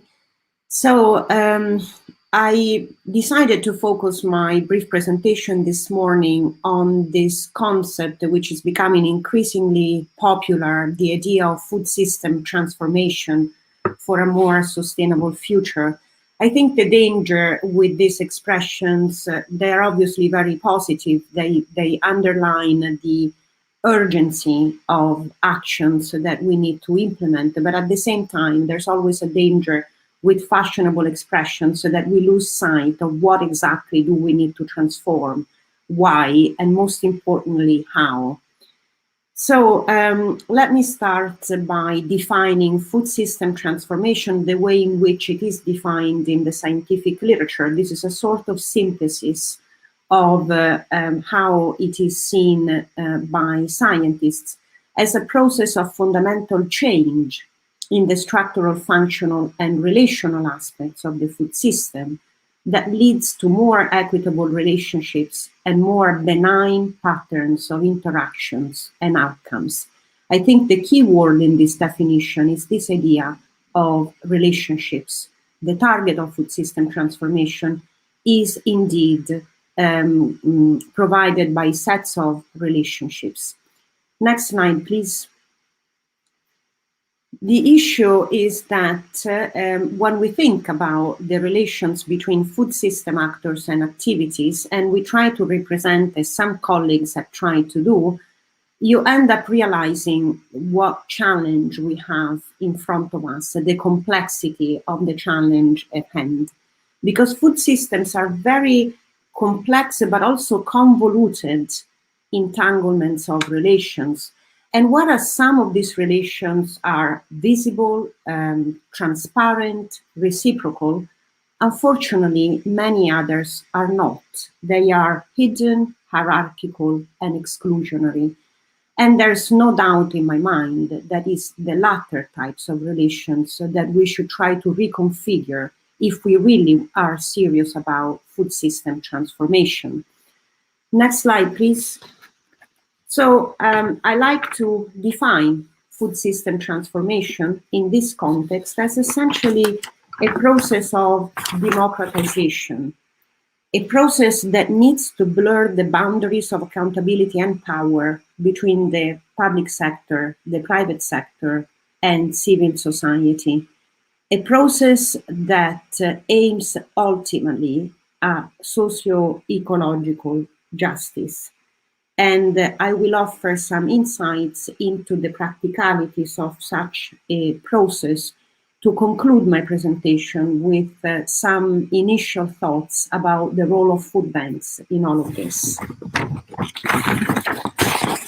Now, how do we go from the grand vision and the grand challenge of food system transformation to the practicalities of it?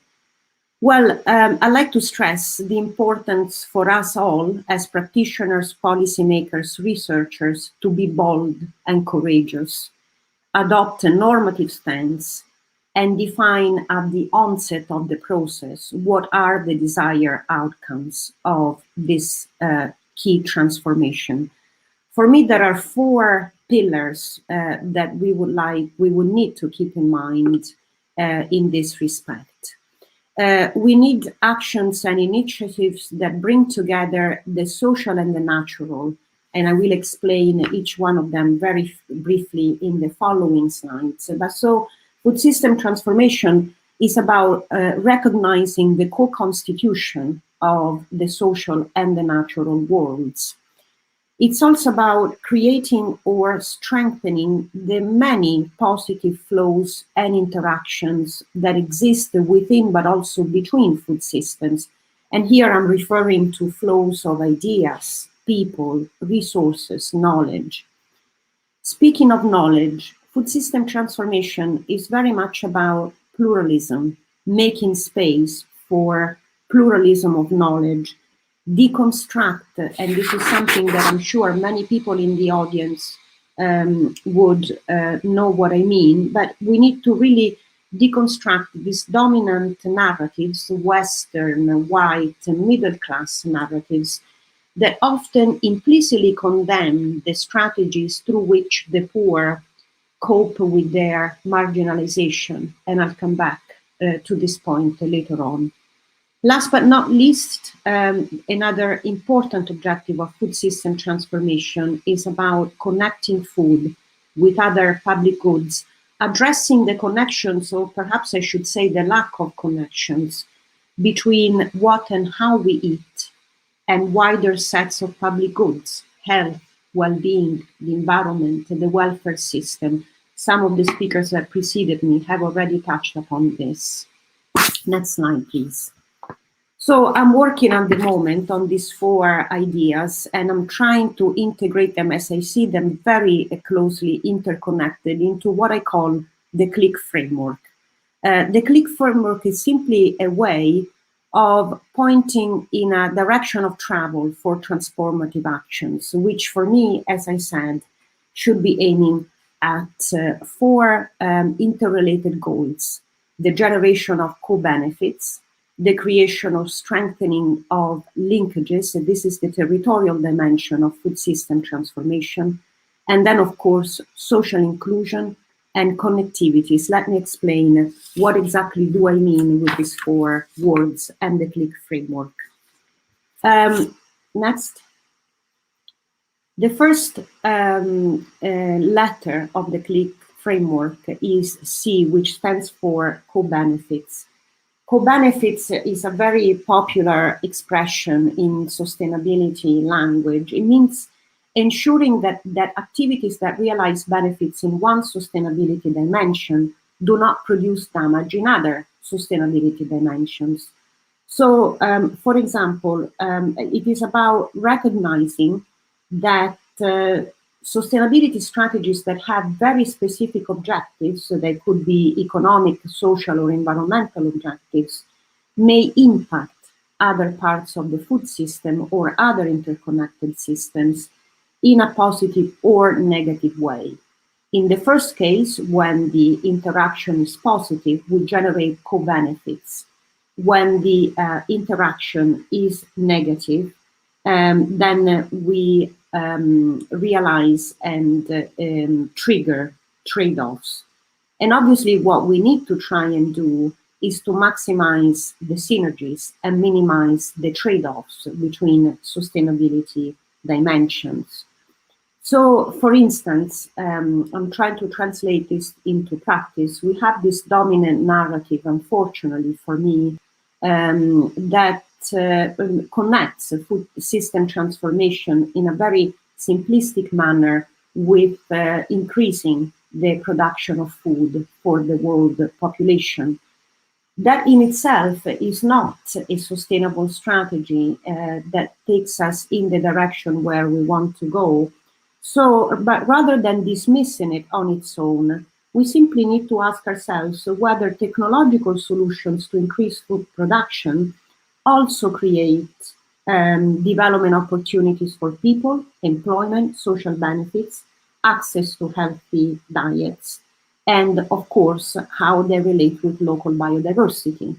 This would be one example of thinking in terms of co-benefits. Another example is very much typical of many urban agricultural schemes, because urban agriculture often is the type of activity that tries to produce co-benefits across the sustainability spectrum, enhancing social cohesion. There are many initiatives that are specifically targeting socially excluded people, trying to provide employment opportunities, to reconnect them with nature, and also at the same time, increase access to fruit and vegetables. These are the type of co-benefits we should be thinking about. Next slide. The L in the CLIC framework stands for linkages. As I said, this is for me the territorial dimension of food system transformation.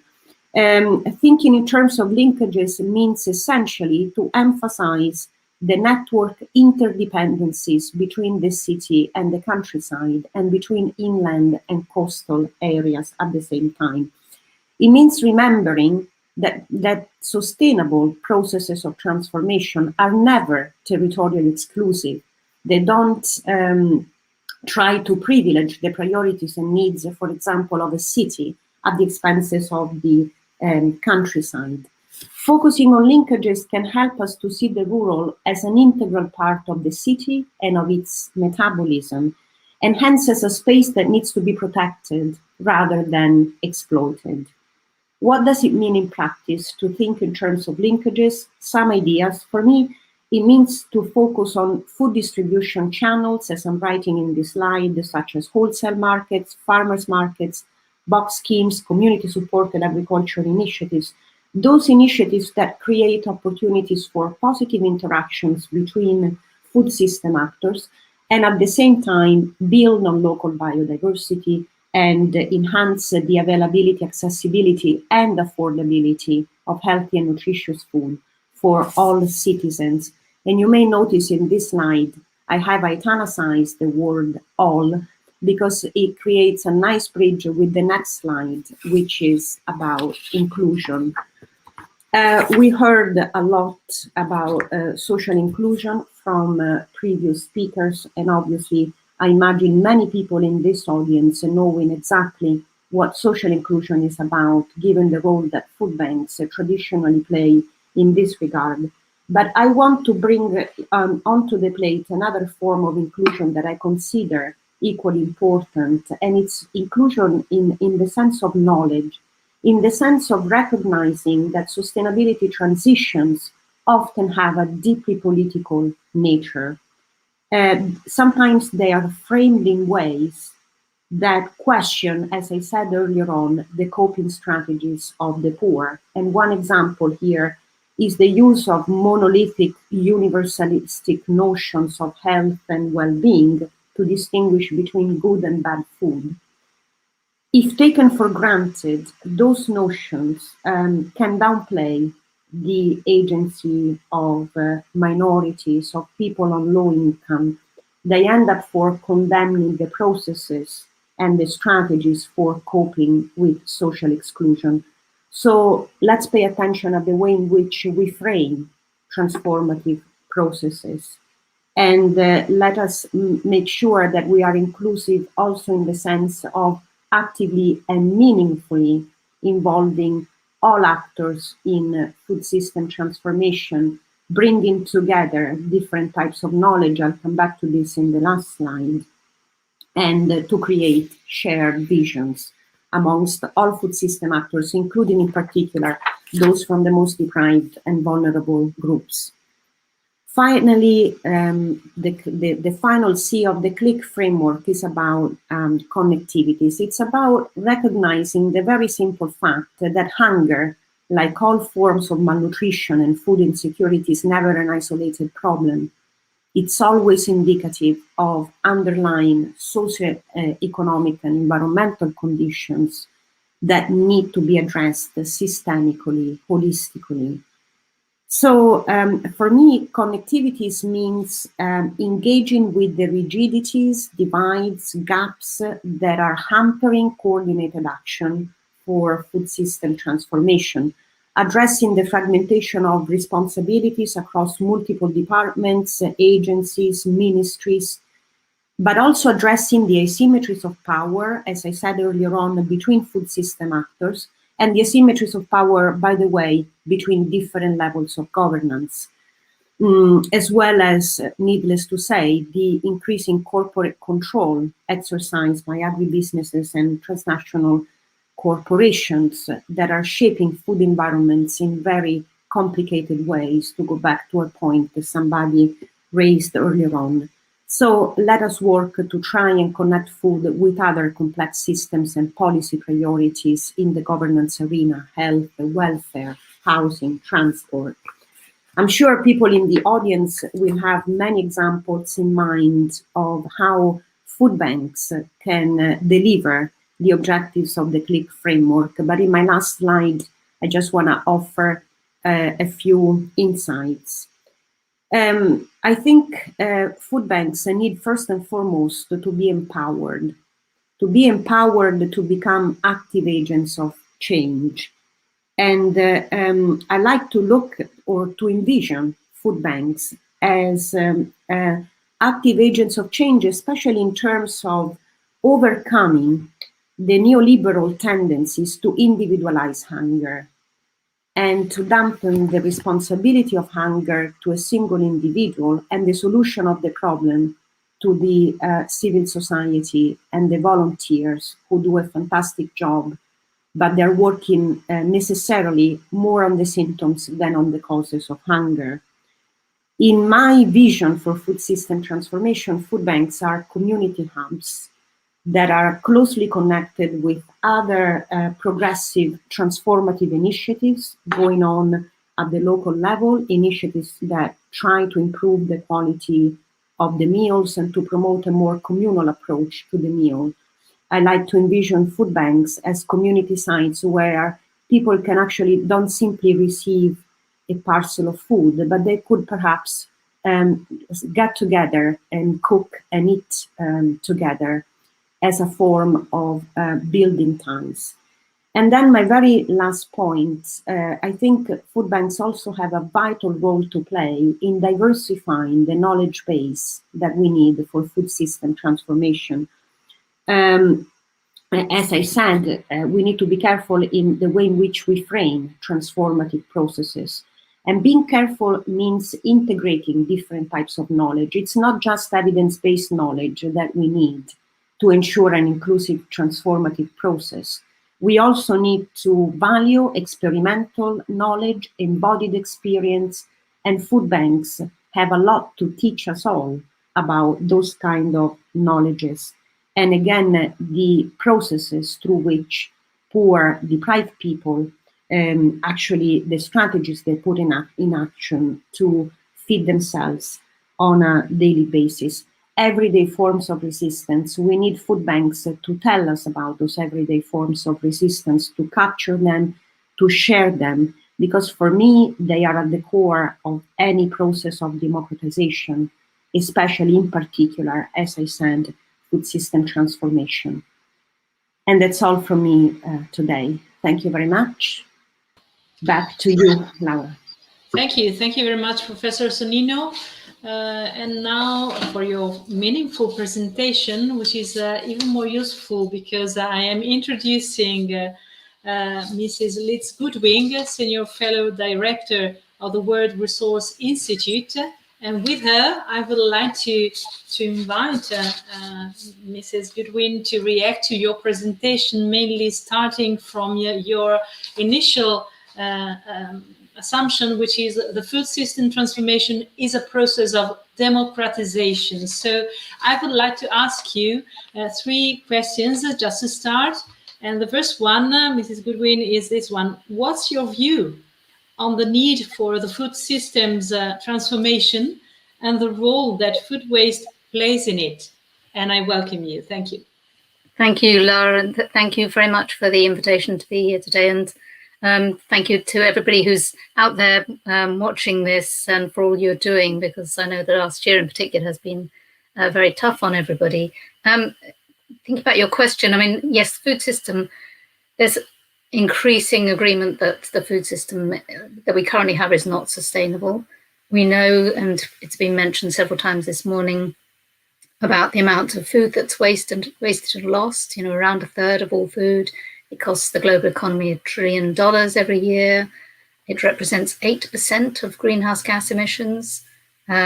We waste 1/4 of the water used in agriculture. We've got biodiversity loss, deforestation, massive use of land. So all of these issues mean that the food system is not it's basically broken, and it needs to be changed and transformed. And on the other side, you've also got the millions of people who go to bed hungry every day. So if we accept that we need to do something about the food system, which I think we do, you also need to look at it through some other lenses. We are facing a climate emergency. Increasing numbers of countries are declaring climate emergencies. All the analysis suggests that you are not going to manage to meet the Paris Agreement targets without tackling food loss and waste. So food loss and waste is a really important part of the food system that needs to be transformed. There have been some questions and comments about the Food Systems Summit coming up in September. I'm co-leading the piece of work at that in terms of preparation for that summit on food loss and waste. And we've been spending some time thinking about, okay, so what are the game changers in the food loss and waste space? And I think I should make a comment initially just based on what Roberta was saying. I completely agree that everything's interconnected. You can look at things through different lenses, and trying to pick out, okay, we've got food loss and waste here. Let's just sort out that bit of the jigsaw is not good enough. You've got to think about the whole system and make sure you recognize those interconnectivities. But we're looking at food loss and waste, and we've been thinking about what are the things that are really going to transform this system, and basing it around a framework of public-private partnerships, recognizing the role that governments have, the role that businesses have, the role that civil society plays, and all of us as individuals, and trying to make sure that we've got better understanding and better more mature approaches to thinking about accountability and governance across that system. And then within that overall framing, we've got a number of things which we're calling game changers. The first one is around public-private partnerships. So it's about really focusing on that link between government and businesses, and getting businesses to work down their supply chains to adopt a target, measure, act approach. And this is the sort of thing that's been going on across Europe, and there's some fantastic leadership being shown by Europe and European countries, which in fact have been informing quite a lot of work we've been doing. So say you take a big retailer and they work with their 20 suppliers, and then those 20 suppliers each work with their 20 suppliers, and eventually you get back to the farm level and you start to build the connections and the communications and collaboration down those supply chains, and they're all working together to try to come up with the best solution for that supply chain, not just looking at this little bit of the supply chain and optimizing that. So that's one element. There are some other elements to it. There's this massive issue that we've got with household consumer food waste. And I think it was mentioned that in Europe, it's more than half of food waste is in the household. I think in some countries it's much higher than that. I think in the UK it's around 70%, which is just appalling. So what can we do about consumers and household behaviour change? And can we develop a network of grassroots organisations who will collaborate and share information, who are working at the grassroots level to help consumers to reduce food waste, to help them understand their food, how to help them understand the date labels, help them understand how to use the food, how to store it. And that actually comes back a little bit to what Roberta was saying about the food bank role in, it's a community hub. And maybe maybe the food banks have a role in this as well. So helping address the whole consumer piece. And then the third one is something we're calling food is never waste. Why on earth do we use this word waste? Nature doesn't have waste. Why do we have waste? So can we close the loop? Can we make sure that all inedible parts and any food waste that is created goes back into the nutrient cycle? So it's either used for a fertilizer or for animal feed, or ideally it's used for human consumption. And again, this is where food banks have a big role to play in helping to make that those linkages happen. Making sure that food that might go to waste from retailers and from businesses actually goes back into beneficial use. And then there are some cross-cutting things, but there's quite a lot of exciting stuff happening, but I think food banks are a core part to play in helping to address all the issues across the food system. Thank you very much, Mrs. Goodwin. And another question, hearing you, you reminded the clear role of the food banks, and in your opinion, from your researches, what are the main challenges and opportunities of this period, but also thinking about the future and connecting the role of the food banks? Thank you. So I still think one of the main challenges is actually getting this on the agenda. I mean, it is getting more airtime now, but it's still pretty woeful, really. I think we're seeing far more engagement by businesses, partly because they actually are starting to see there's actually a clear financial business case for reducing food loss and waste, because actually it goes straight to their bottom line. But getting governments to actually prioritise this and put this high up the agenda is very difficult. If you just look across the nationally determined contributions that governments have been working on to address the climate change target, the Paris Agreement, there are a few countries that mention food loss. There's no country that actually says we've got to tackle food waste. I mean, that's ridiculous. You're not going to get there without doing it. So we need governments to actually recognise this is important. So I think raising awareness is a really important piece. And then there's a question about funding. There are clearly some parts of the world where you do need more investment in addressing some of the issues in supply chains. The fact they don't have proper storage, they don't have good infrastructure, and so some of those investment things are required. And that then illustrates another problem where sometimes the investment's required by somebody who's not going to get the benefit directly. So when you've got a business and they're thinking about their own operations, generally when they make an investment, they will benefit their bottom line. If you've got something which is a bit more disconnected, why would X company invest in something that's going to benefit another organization or a farmer? Or they're not seeing the connectivity and they're not recognizing that. So I think that's another challenge. Opportunities, well, save money. It's costing a ridiculous amount across globally that we need to do something about reducing greenhouse gas emissions, and making sure that we don't waste all this food, which is just it's a scandal. So we could do so much better, and we could value food much more. Thank you very much for the two interventions, really quick and dense at the same time. I've got a question for both of you, and we are used at looking at COVID-19 as an accelerator for change. But in your opinion, in your perspective, what does that concretely mean? Thank you to you both. Shall I go first? I think COVID-19 illustrated it really demonstrated the fragility of some of the food system, and that the food system was just not able to adapt quickly enough. And it has created this phrase, build back better. And so it provides a point in time that we can say, okay, it doesn't have to be like this. So I think that's one benefit. I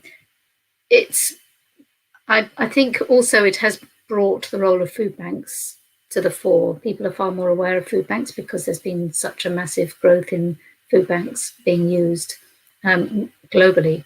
And so I think that's also quite helpful because it helps put food banks more on the agenda and more recognised globally and for the role that they can play, both in helping to address the poverty and lack of food that some people have, but also more widely as local hubs and helping communities. Thank you. Yes, I agree with Liz, and I would add to this the key word. I think if we think about the pandemic, the key idea for me is that it's given visibility to the problems that there's always a danger that they remain abstract or they're considered abstract speculations We have seen throughout the world during the pandemic how broken the food system is, to use Liz's expression. And I also agree with the idea of giving visibility to the food banks. Many people, thousands of people, would have not survived the crisis during the lockdown without the support of food banks and other food hubs that were very quickly put together in cities. I'm thinking about Milan, for example, and all the work that's done there. Now, I'm stressing this because I said that we need to empower food banks. Well, for me, COVID-19 has, in a sort of convoluted way, empowered food banks. That is the time for food banks to start seeing themselves as an integral and active part of food system transformation. And of course, I'm asking policymakers to start looking at food banks with the same eyes as well.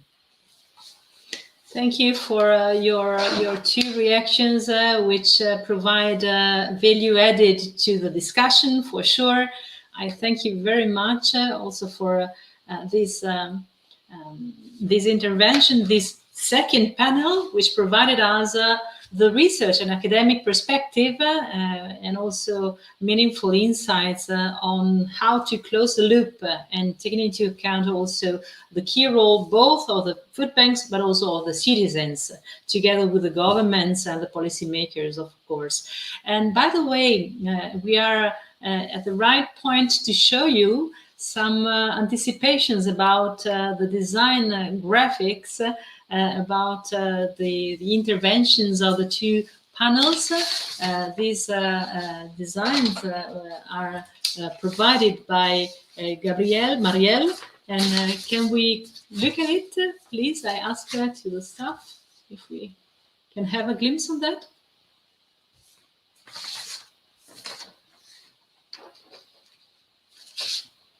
She is recording graphically the interventions, and so it's a very nice idea for data visualization. Just a moment, they are asking us for 1 second. And let's see. Soon after, while we are waiting for these graphic, I can say you that this is the time soon after to pass to the third panel, which will be about concrete actions taking on a specific country, which is the Czech Republic. Now we are going to share the screen. Fine.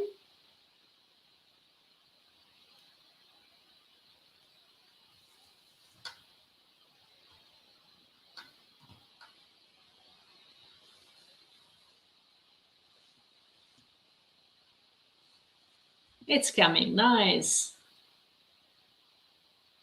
Very nice and effective.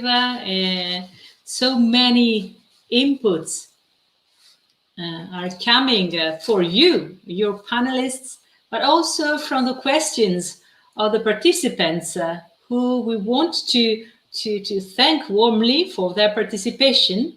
I remind once again that they can contribute with their comments and also questions in two ways. By writing directly their reactions on the FEBA Facebook page, or by writing their emails on to annualconvention@eurofoodbank.org. So thank you again to Marielle Binkin for providing data visualization, and thank you to you two, Mrs. Liz Goodwin, and also Professor Roberta Sonino, for your intervention. I thank you again. And now it's time to open the third panel, which is about the Czech Republic. And I open the floor to Angela Frigo, who will provide you a video on Czech Republic. You're welcome. Thank you, Angela. Yes, thank you very much, Laura. So it's really a pleasure for us to have this panel on concrete actions from Czech Republic, because as you probably know, the FEBA Annual Convention 2021, and in general, every FEBA Annual Convention is always organized in collaboration with one of our members. And this year, it's the turn of the Česka Federace Potravinovych Bank. And I apologize for my presentation, for my pronunciation. And I'm trying to learn Czech as fast as possible. And so we were planning to organize this event in Prague, in Czech Republic, but unfortunately, this was not possible to the pandemic. But anyway, we are very glad that we are here today in virtual mode. And well, this morning we had several interventions and different speakers, and they provided really good and inspiring insights about the food system, how the food system is changing. And so we had a very broad perspective on this important and key topic for the food banks. Now we will focus on Czech Republic, and we will listen to some concrete actions, so some concrete experiences from Czech Republic. And we would like to start with a short video showing the food banks in Czech Republic, so how they work and what they do every day.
So thank you very much for this very nice video, which really represent the reality of the food banks in Czech Republic.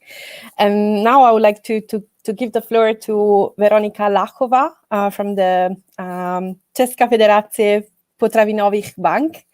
So Veronika, thank you very much for being with us today, and the floor is yours.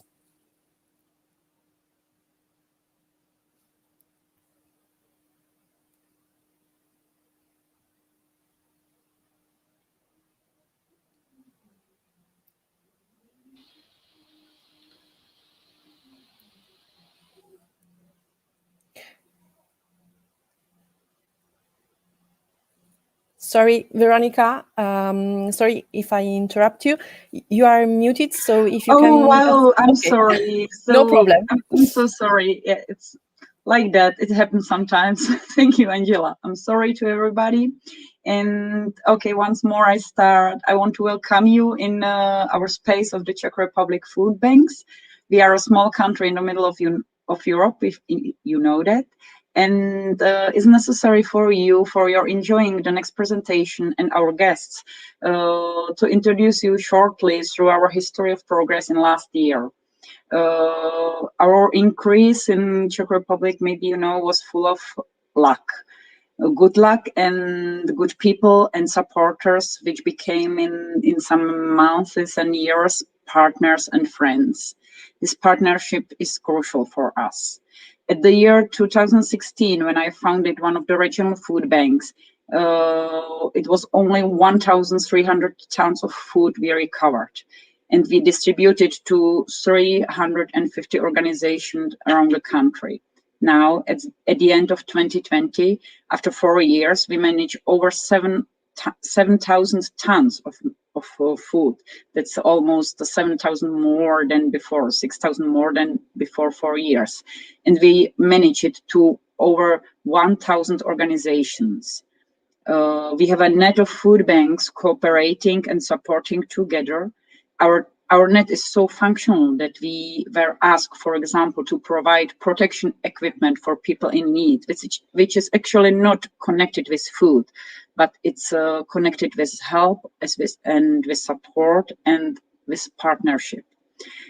This was needed as fast as it was possible, and we didn't want to make any delays, so we made it voluntary, we made it for free, and without any administration or commissions or anything like that. And we distribute over 7 million masks and over 3 million respirators to charities, NGOs, towns, villages, and we made it in 3 weeks.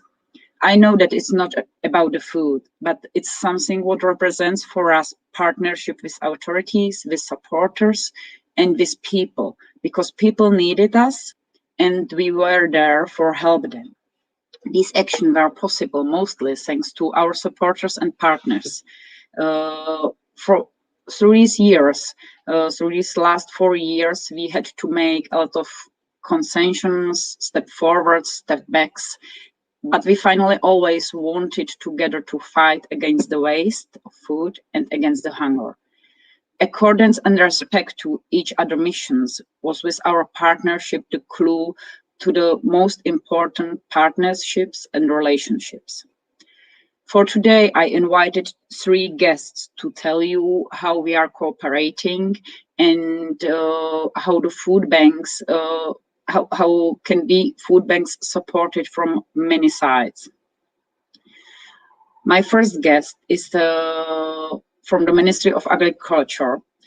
Ministry of Agriculture in our country was the first subject helping from our government to food banks.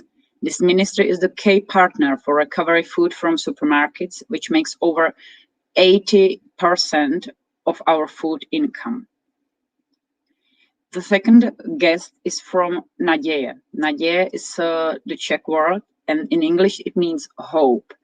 Hope is a historical social partner of Czech Federation of Food Banks. This NGO was by founding many of food banks in regions, and also was by founding the Czech Federation at the very beginning. They are involved in pilot programs, and they are distributing hundreds of tons of food to people in need. And they are very important partner on the level of social services and NGOs. And the last but not least of my guests is Mr. Krieger, who is the CEO of the Penny Market chain in Czech Republic. Penny Market came only 3 years ago with a question, how can we help? That's something what I find out that's the best start of partnership. They provide us the crucial central infrastructure, the logistics center, which they provide us for free. Now they are helping us with preparation of 10 new warehouses. They became this year the general partner of Czech Federation of Food Banks, and I want to share with you how the cooperation with the business stakeholder can be real partnership, because I feel it like that. These are only small parts of the big puzzle which provides food for more than 100,000 of people in need at the end of the days. I'm here not like a guest, but I'm here in behalf of our teams from Federation, from regional food banks, and people who are able to connect these resources and to make general support into real operational activities and to get food to the people.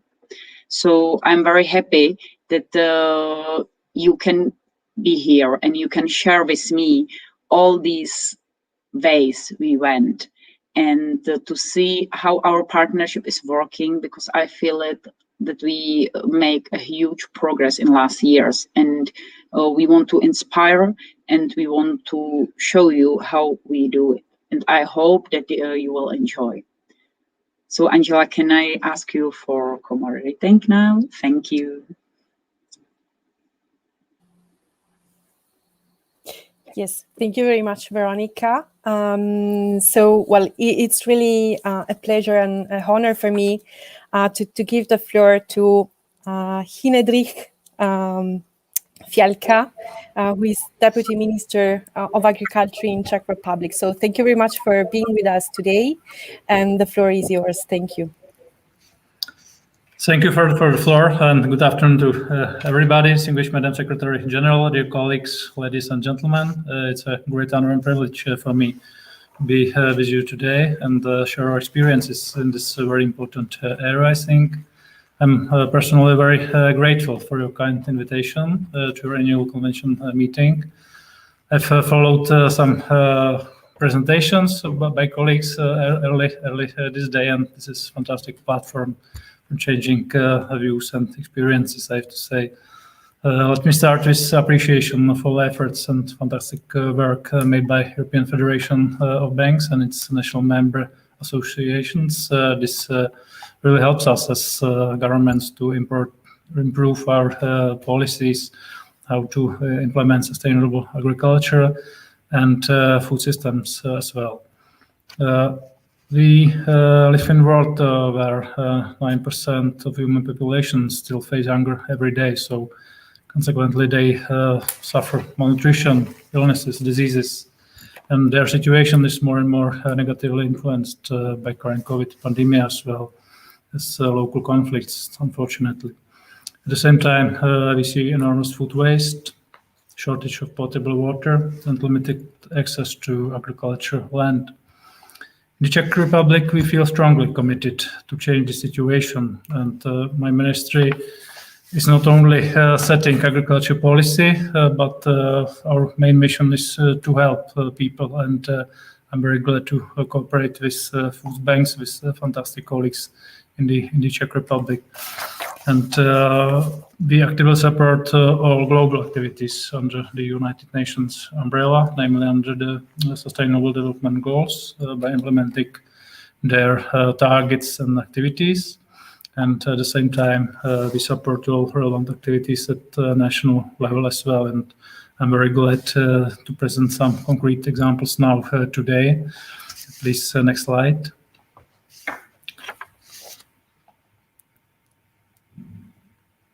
Yes, the key issue is creating of functioning platform of all stakeholders and to keep really up-to-date dialogue with all stakeholders. So I'm very grateful for a long-term cooperation between the Czech Federation of Food Banks, represented by Veronica, and with the Ministry of Agriculture, because the importance of all stakeholders within the entire food supply chain is the key indicator.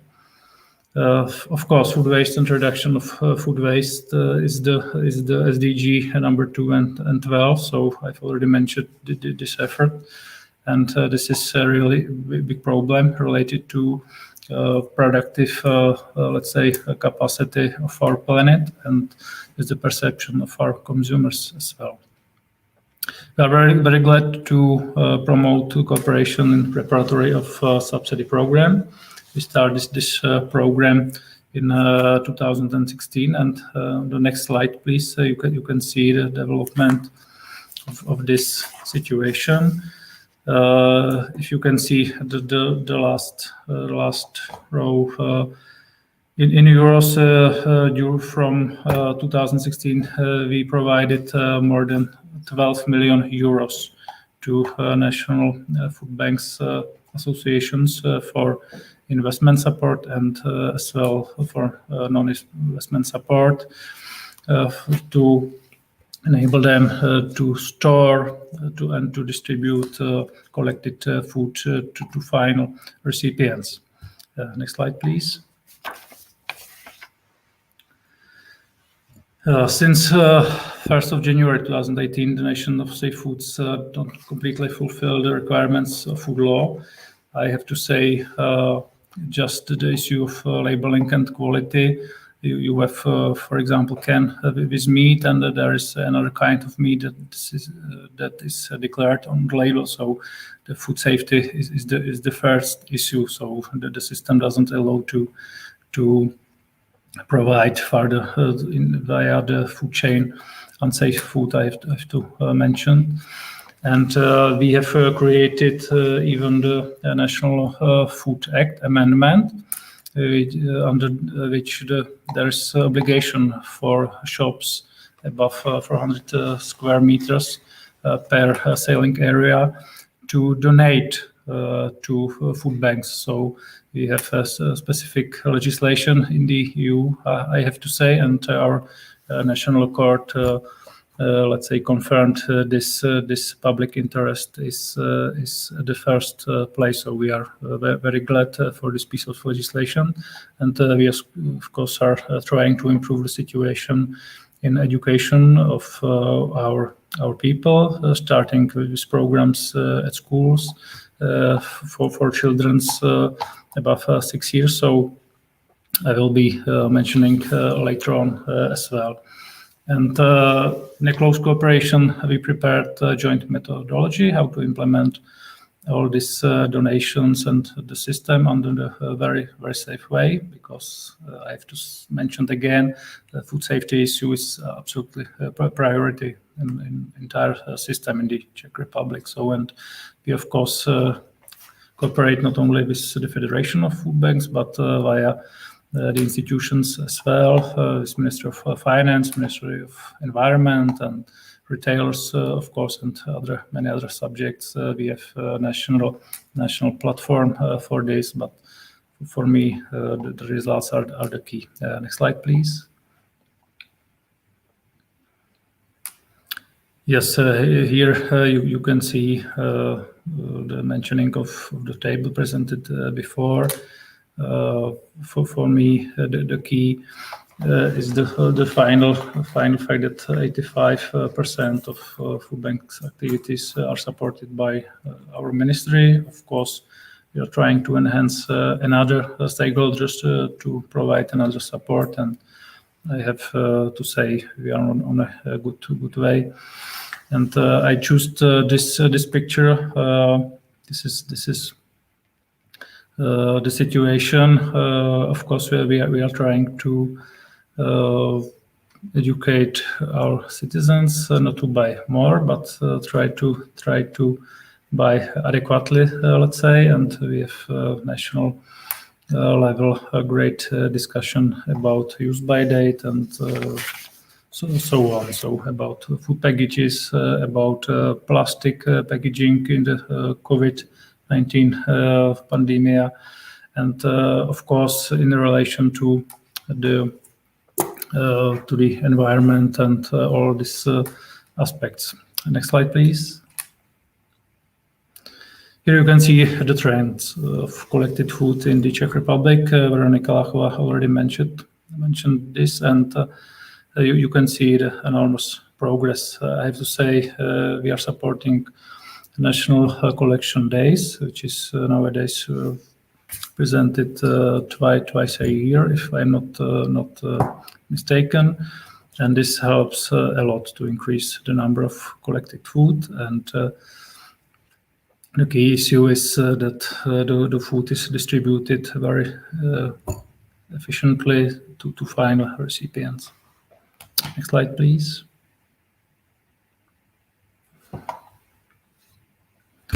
Of course, the active support from our ministry is one issue. We are trying to support all connections. We are well aware of ethical and social dimension. This is not about tons, this is not about money, but this is about the change of the perception our population. We have to start with ourselves. If you ask your friend if he's making food waste, he says no. But in the end, we have 30% of food waste in global terms. So we realize that we have to start with ourselves, and of course we are trying to include other state authorities in the entire process as well, namely our colleagues from Ministry of Finance and Ministry of Environment, because we are well aware of our responsibility to planet and all these activities. Next slide, please. I've already mentioned we are trying to educate our students, our children in schools. We developed a school program. We are using support from European Union as well in this way. And this is a fantastic opportunity for us because we support the distribution of milk, fruit, and vegetables to schools. We of course educate them about how the food is being produced, what's the shelf life of the food, how they can care about food properly, and we have to start in a more systematic way, I think, in all member states, to start with our children and show them the whole story about food production, about agriculture, about sustainability, and this is exactly what we are trying to do in the Czech Republic. Here, Veronica already mentioned this year and last year was very difficult by affecting all of us by pandemia of COVID-19, and we were very grateful to our Federation of Food Banks as a distribution channel for food masks and other, let's say, properties needed for final recipient. So we are very grateful for this channel and for this cooperation. And of course, we'll do our best in future years to support, and we'll try to improve our national system as well. And I'm looking forward to meet all colleagues this year at the UN Summit on sustainable food systems, and I think this will help us to promote our food systems and supply chain as a whole. So thank you very much for this opportunity to be with you, and I'll stay with you for another part as well. So thank you. Thank you very much for your intervention and presentation, and especially, thank you for sharing with us this very positive example of collaboration between a public authority and, in this specific case, the Ministry of Agriculture and the food banks. So thank you for sharing all this information about legislation, but also you spoke about a methodology, so how to put food donation in place, and also what you said about education, which was also addressed by the previous speaker. So thank you very much for your perspective. And now we will move to Daniel Svoboda, who is the regional director of Nadej in Prague, and he will present us the collaboration between a charitable organization and the food bank. So thank you for being with us, and the floor is yours. Hello, good afternoon. As has been said, my name is Daniel Svoboda, and I'm the director of the Prague branch of the charity organization called Naděje. Thank you for inviting me to the annual FEBA convention to introduce our organization and our participation in food help. In English, the word Naděje translated as hope. That's why the word hope is in the title of this presentation, food help in hope, Food aid is very important for our work. It must not be missed in our work. Next page, please.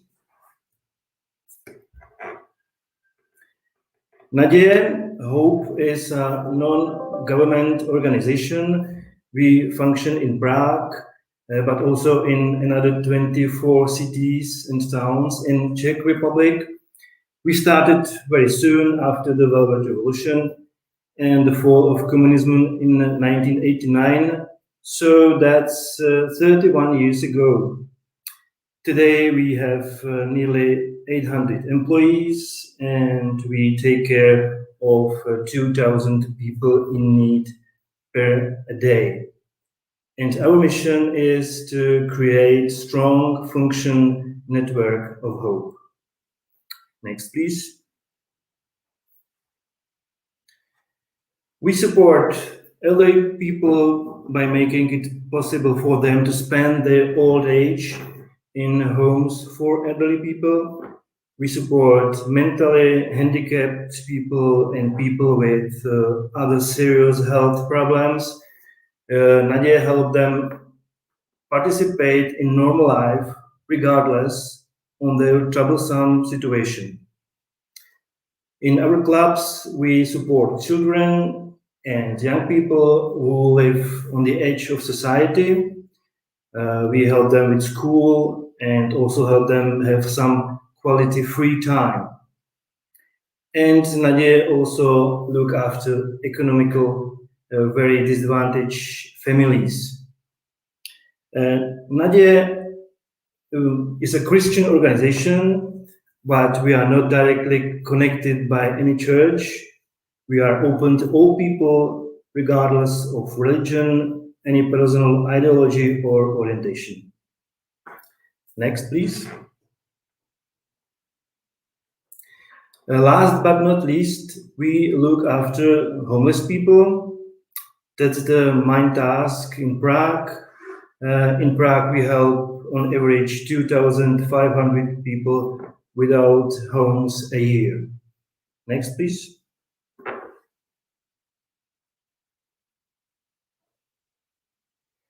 People in need in Prague can use our daycare centers near the main train station, right in the middle of the city. Here can they feed themselves, take a shower, wash or exchange clothes, and charge their phones. And here, of course, they get food. In the same place, the homeless people can use the service of our doctors. General practitioner is available every day, 1 day of a week, dentist, gynecologist, and dermatologist. So we count also 200 people a day in this center. We have a team of 20 workers on streets every day. They look for forgotten homeless people on the streets and offer help to them. They look for people without housing right where they are live and where they are sleeping rush. Next, please.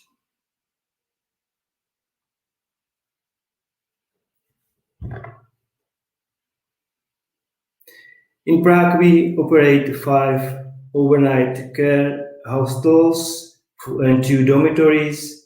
We accommodate 250 homeless people every day. In 2 shelters, we accommodate people with health problems and senior homeless people who are without health insurance or with insufficient pension insurance. These people would otherwise be left on the streets without help. According to our data, the number of homeless seniors is growing very fast in the Czech Republic. Next, please.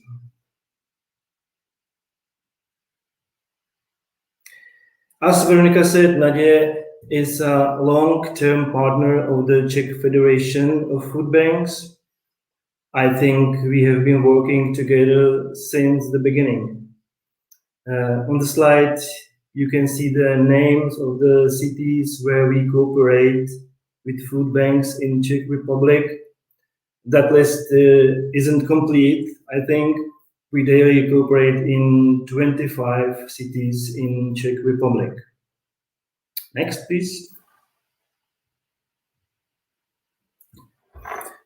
Food help plays an important role in Naděje. After all, we help people in need. We have food warehouses in many our branches in the Czech Republic. In the picture you can see warehouse in Prague, so we are ready for distribution, and you can see this on the following pages. So next, please. Naděje distributes food right on the street. It doesn't matter if it's winter or summer. We drive to the far parts of Prague where we contact the needed people. We will give them food and provide medical assistance and other needed support. Next page, please.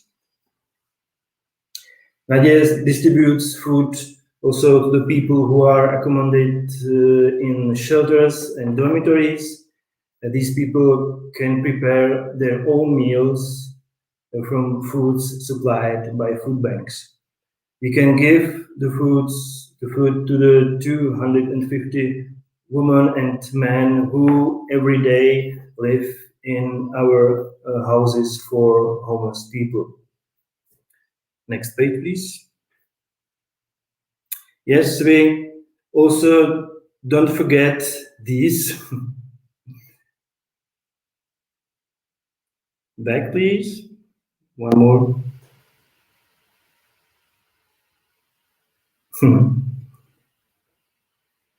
We have seen the dogs. Many dogs accompany the homeless on their difficult life journey. They also deserve help, good food. And Naděje participates every year, I think twice a year, in the food collection organized by the Czech Federation of Food Banks. Here, great, in the picture, fine, thank you. You can see photos from this April. Our volunteers help in the department stores with the sorting of selected food. Food from this collection will provide food help for our clients for several months. And last page, please. As I already said, food help is very, very important for Naděje's work. Without this kind of help, our work would be more complicated. Three things are important for homeless people: housing, healthcare, and food. Last year, we distributed 60 tons of food to homeless people in Prague. This wouldn't be possible without the help of the food banks. We are very grateful for a network of food banks in Prague and in the Czech Republic. Thank you very much for cooperation with Food Banks, Veronica, and we look forward to further cooperation. Thank you for your attention.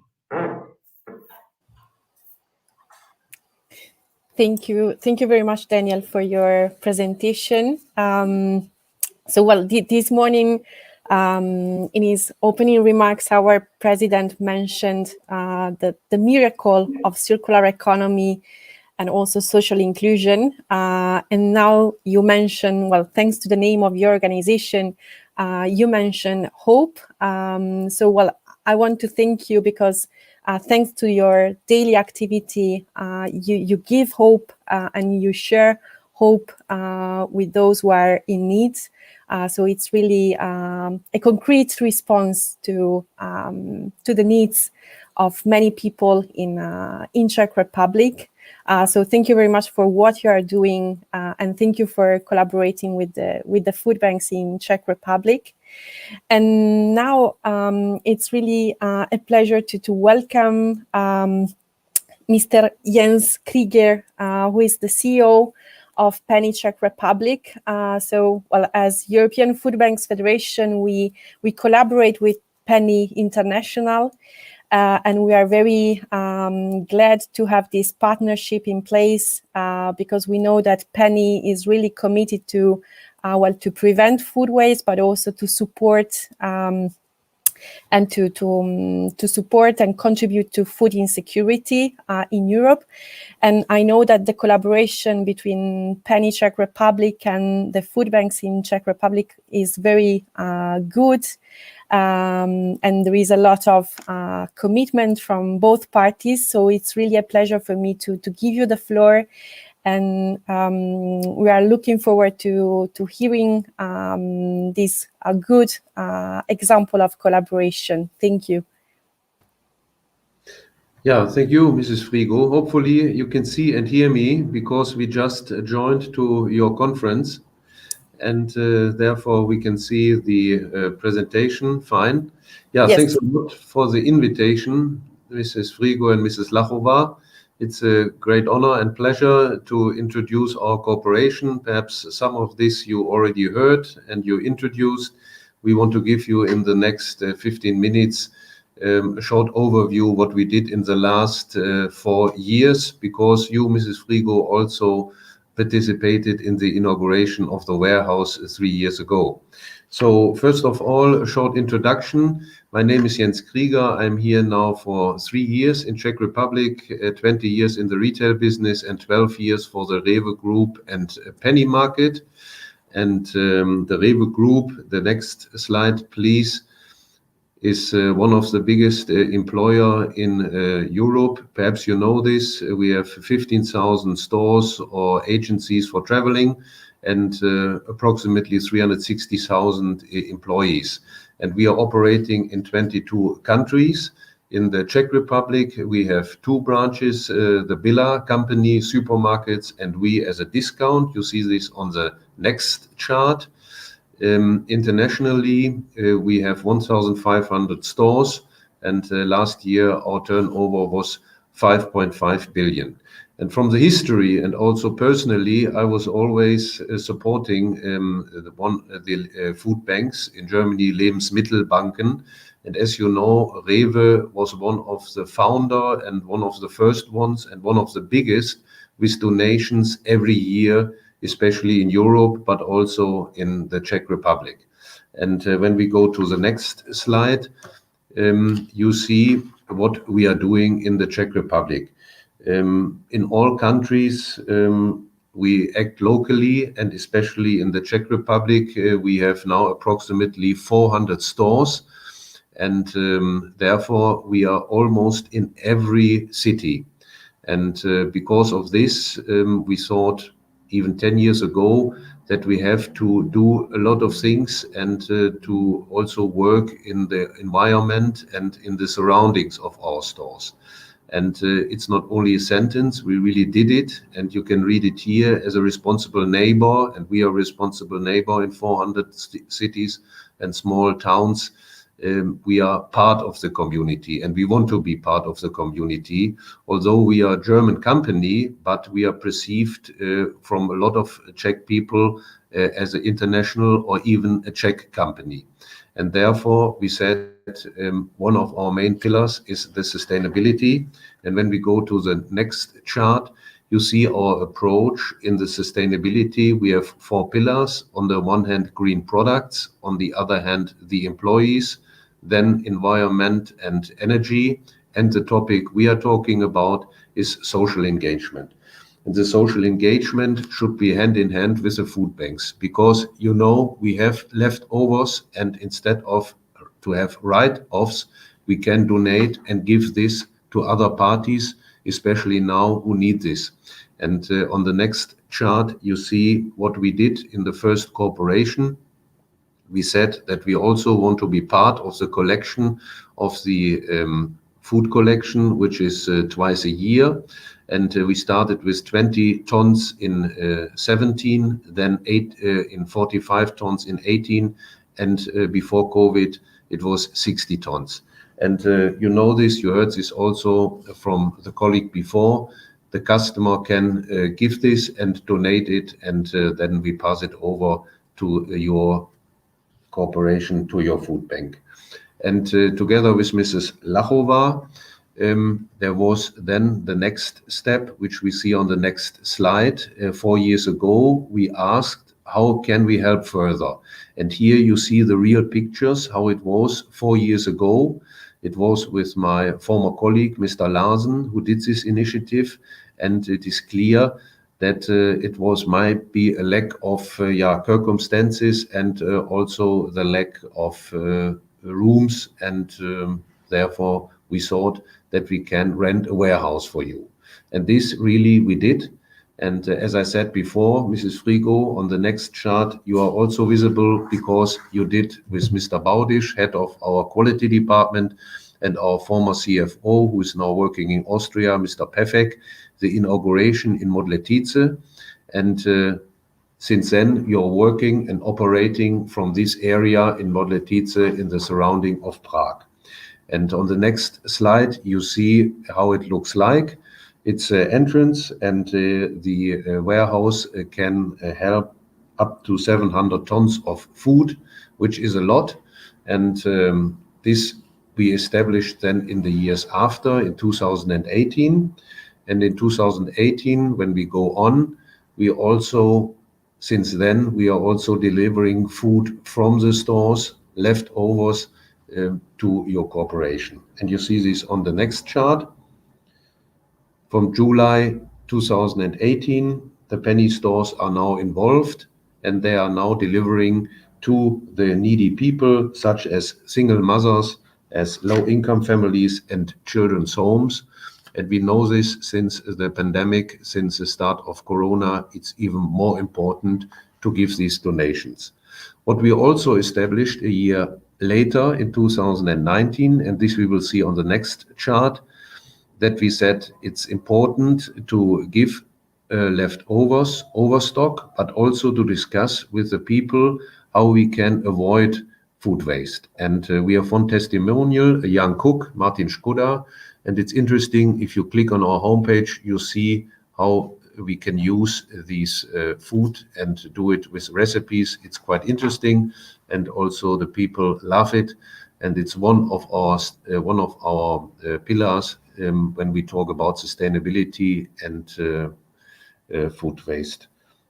The next chart is then already in 2020. Unfortunately, as you know, we had to cancel the first collections due to COVID, and our immediate reaction was a regular financial help.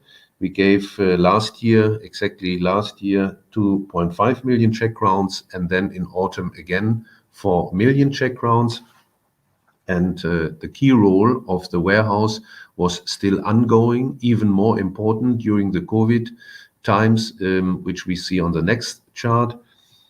The key role of the warehouse in the pandemic time was even strengthened because we invested, or your federation, your corporation invested in new space for chilled and frozen goods, which we didn't have before, but now it's possible also to deliver this. And from the warehouse, you were able to operate with 20% of all deliveries to the regions. And what was also important, and is still important when we go to the next presentation slide, is that you were able to distribute millions of masks and respirators to the whole Czech Republic via the central warehouse. Unfortunately, this year, we also had to decide, in order to keep the distance rules and the measures, that we donated again 4 million to your corporation, which is on the preliminary chart now when we go on. And this picture you see here with Mrs. Lachova and me is from April, so 1 month ago. We decided, hopefully the last time, to donate with a financial help, and next year the customer can collect and distribute and donate then food again to your corporation. And when we have a look for the future, what is our main goal and what is your goal in the Czech Republic? We know that you are now building and moving to a new warehouse, but this doesn't mean that we don't want to support you anymore. It is the opposite. We want to be a reliable and main partner also in the next 5 years. And we are just discussing and hopefully signing the contract for the 5 years as one of your main partners for the food bank in Czech Republic. So Penny and also the Rewe Group, I think we did a lot in the past, but we also know it's a daily business, and therefore we are proud and thankful that we are a partner and that we can also establish this cooperation and even emphasize and strengthen this in the future. So Dikui, thanks a lot, and for your conference, all the best and a lot of success. Thank you, Mr. Krieger. Thank you very much for this very concrete example of collaboration, and it's a real partnership because, as you said, it's not only the donation of food, but you are trying to support the food banks in Czech Republic, trying to find the solution to solve together their challenges and to support them and to help them. So it's a real good example of partnership. So I would like to thank you all for sharing with us your experiences and your activities in Czech Republic. So these concrete examples, because they really represent what was said also by some speakers in the previous panel. So this a multi-stakeholder partnership and collaboration with different roles. So the role of governments and the role of public authorities, but also the role of businesses and the role of civil society. And well, last but not least, the role of every one of us. So each one of us can contribute to a more sustainable food system. And so, well, we thank you again for sharing your time with us today and for the work that you are doing in Czech Republic. And now I will give the floor again to Laura, who will wrap up this first day of FEBA Annual Convention 2021. And she will also give us some information and instructions for tomorrow. Thank you, Laura. Thanks to you, Angela. Very rich and excellent day. We are all happy and really, really satisfied about all the presentations and the insights we received from our distinguished speakers. But this first day has come to the end. So let me wrap up in a very quick way some of the main issues arisen by our speakers. I will try. At least. You know that we started with the opening remarks and then we proceeded through 3 panels. So from the opening remarks, from the voice of the president of FEBA, Jacques van den Schrik, and then Veronika Lakova, Claire Curie, and Vladislav Smetr, we grasped the importance to synergize while facing both the urgent situations caused by the COVID pandemic and the structural burden of food insecurity in an increasingly part of society. From panel 1, from the voice of Anne-Laure Gassen, Loris Di Pietrantonio, and Maximum Torero Callen, we had updates on what we are doing at institutional level to create a favorable food environment and implement the farm to fork strategy. It was reminded that miracles do not happen without people, it was also reminded that the role of citizens and their behavior is key in closing the loop. Together with the importance of the European funding to support employment, educative training and social inclusion. And it was also reminded that healthy diet implies diversity. It is a human right. From panel 2, from the voice of Roberta Sonnino and Liz Goodwin, we had the academic and research perspective, which stressed the importance of supporting the transformation of food system involving all the parties, included the deprived people, and closing the loop on how to produce, distribute, and use food. As a matter of fact, as the two speakers convened, COVID-19 has shed a light on the fragility of our food system, but at the same time, it highlighted the role of food banks in collecting surplus food and redistribute it, but also in contributing to the social policies and raising awareness among all stakeholders. From the third level, from the voice of Veronika Lakova, Jindřich Fialka, Daniel Zvodova, and Jens Krieger, we had a case study concentrated on a specific country, which is Czech Republic.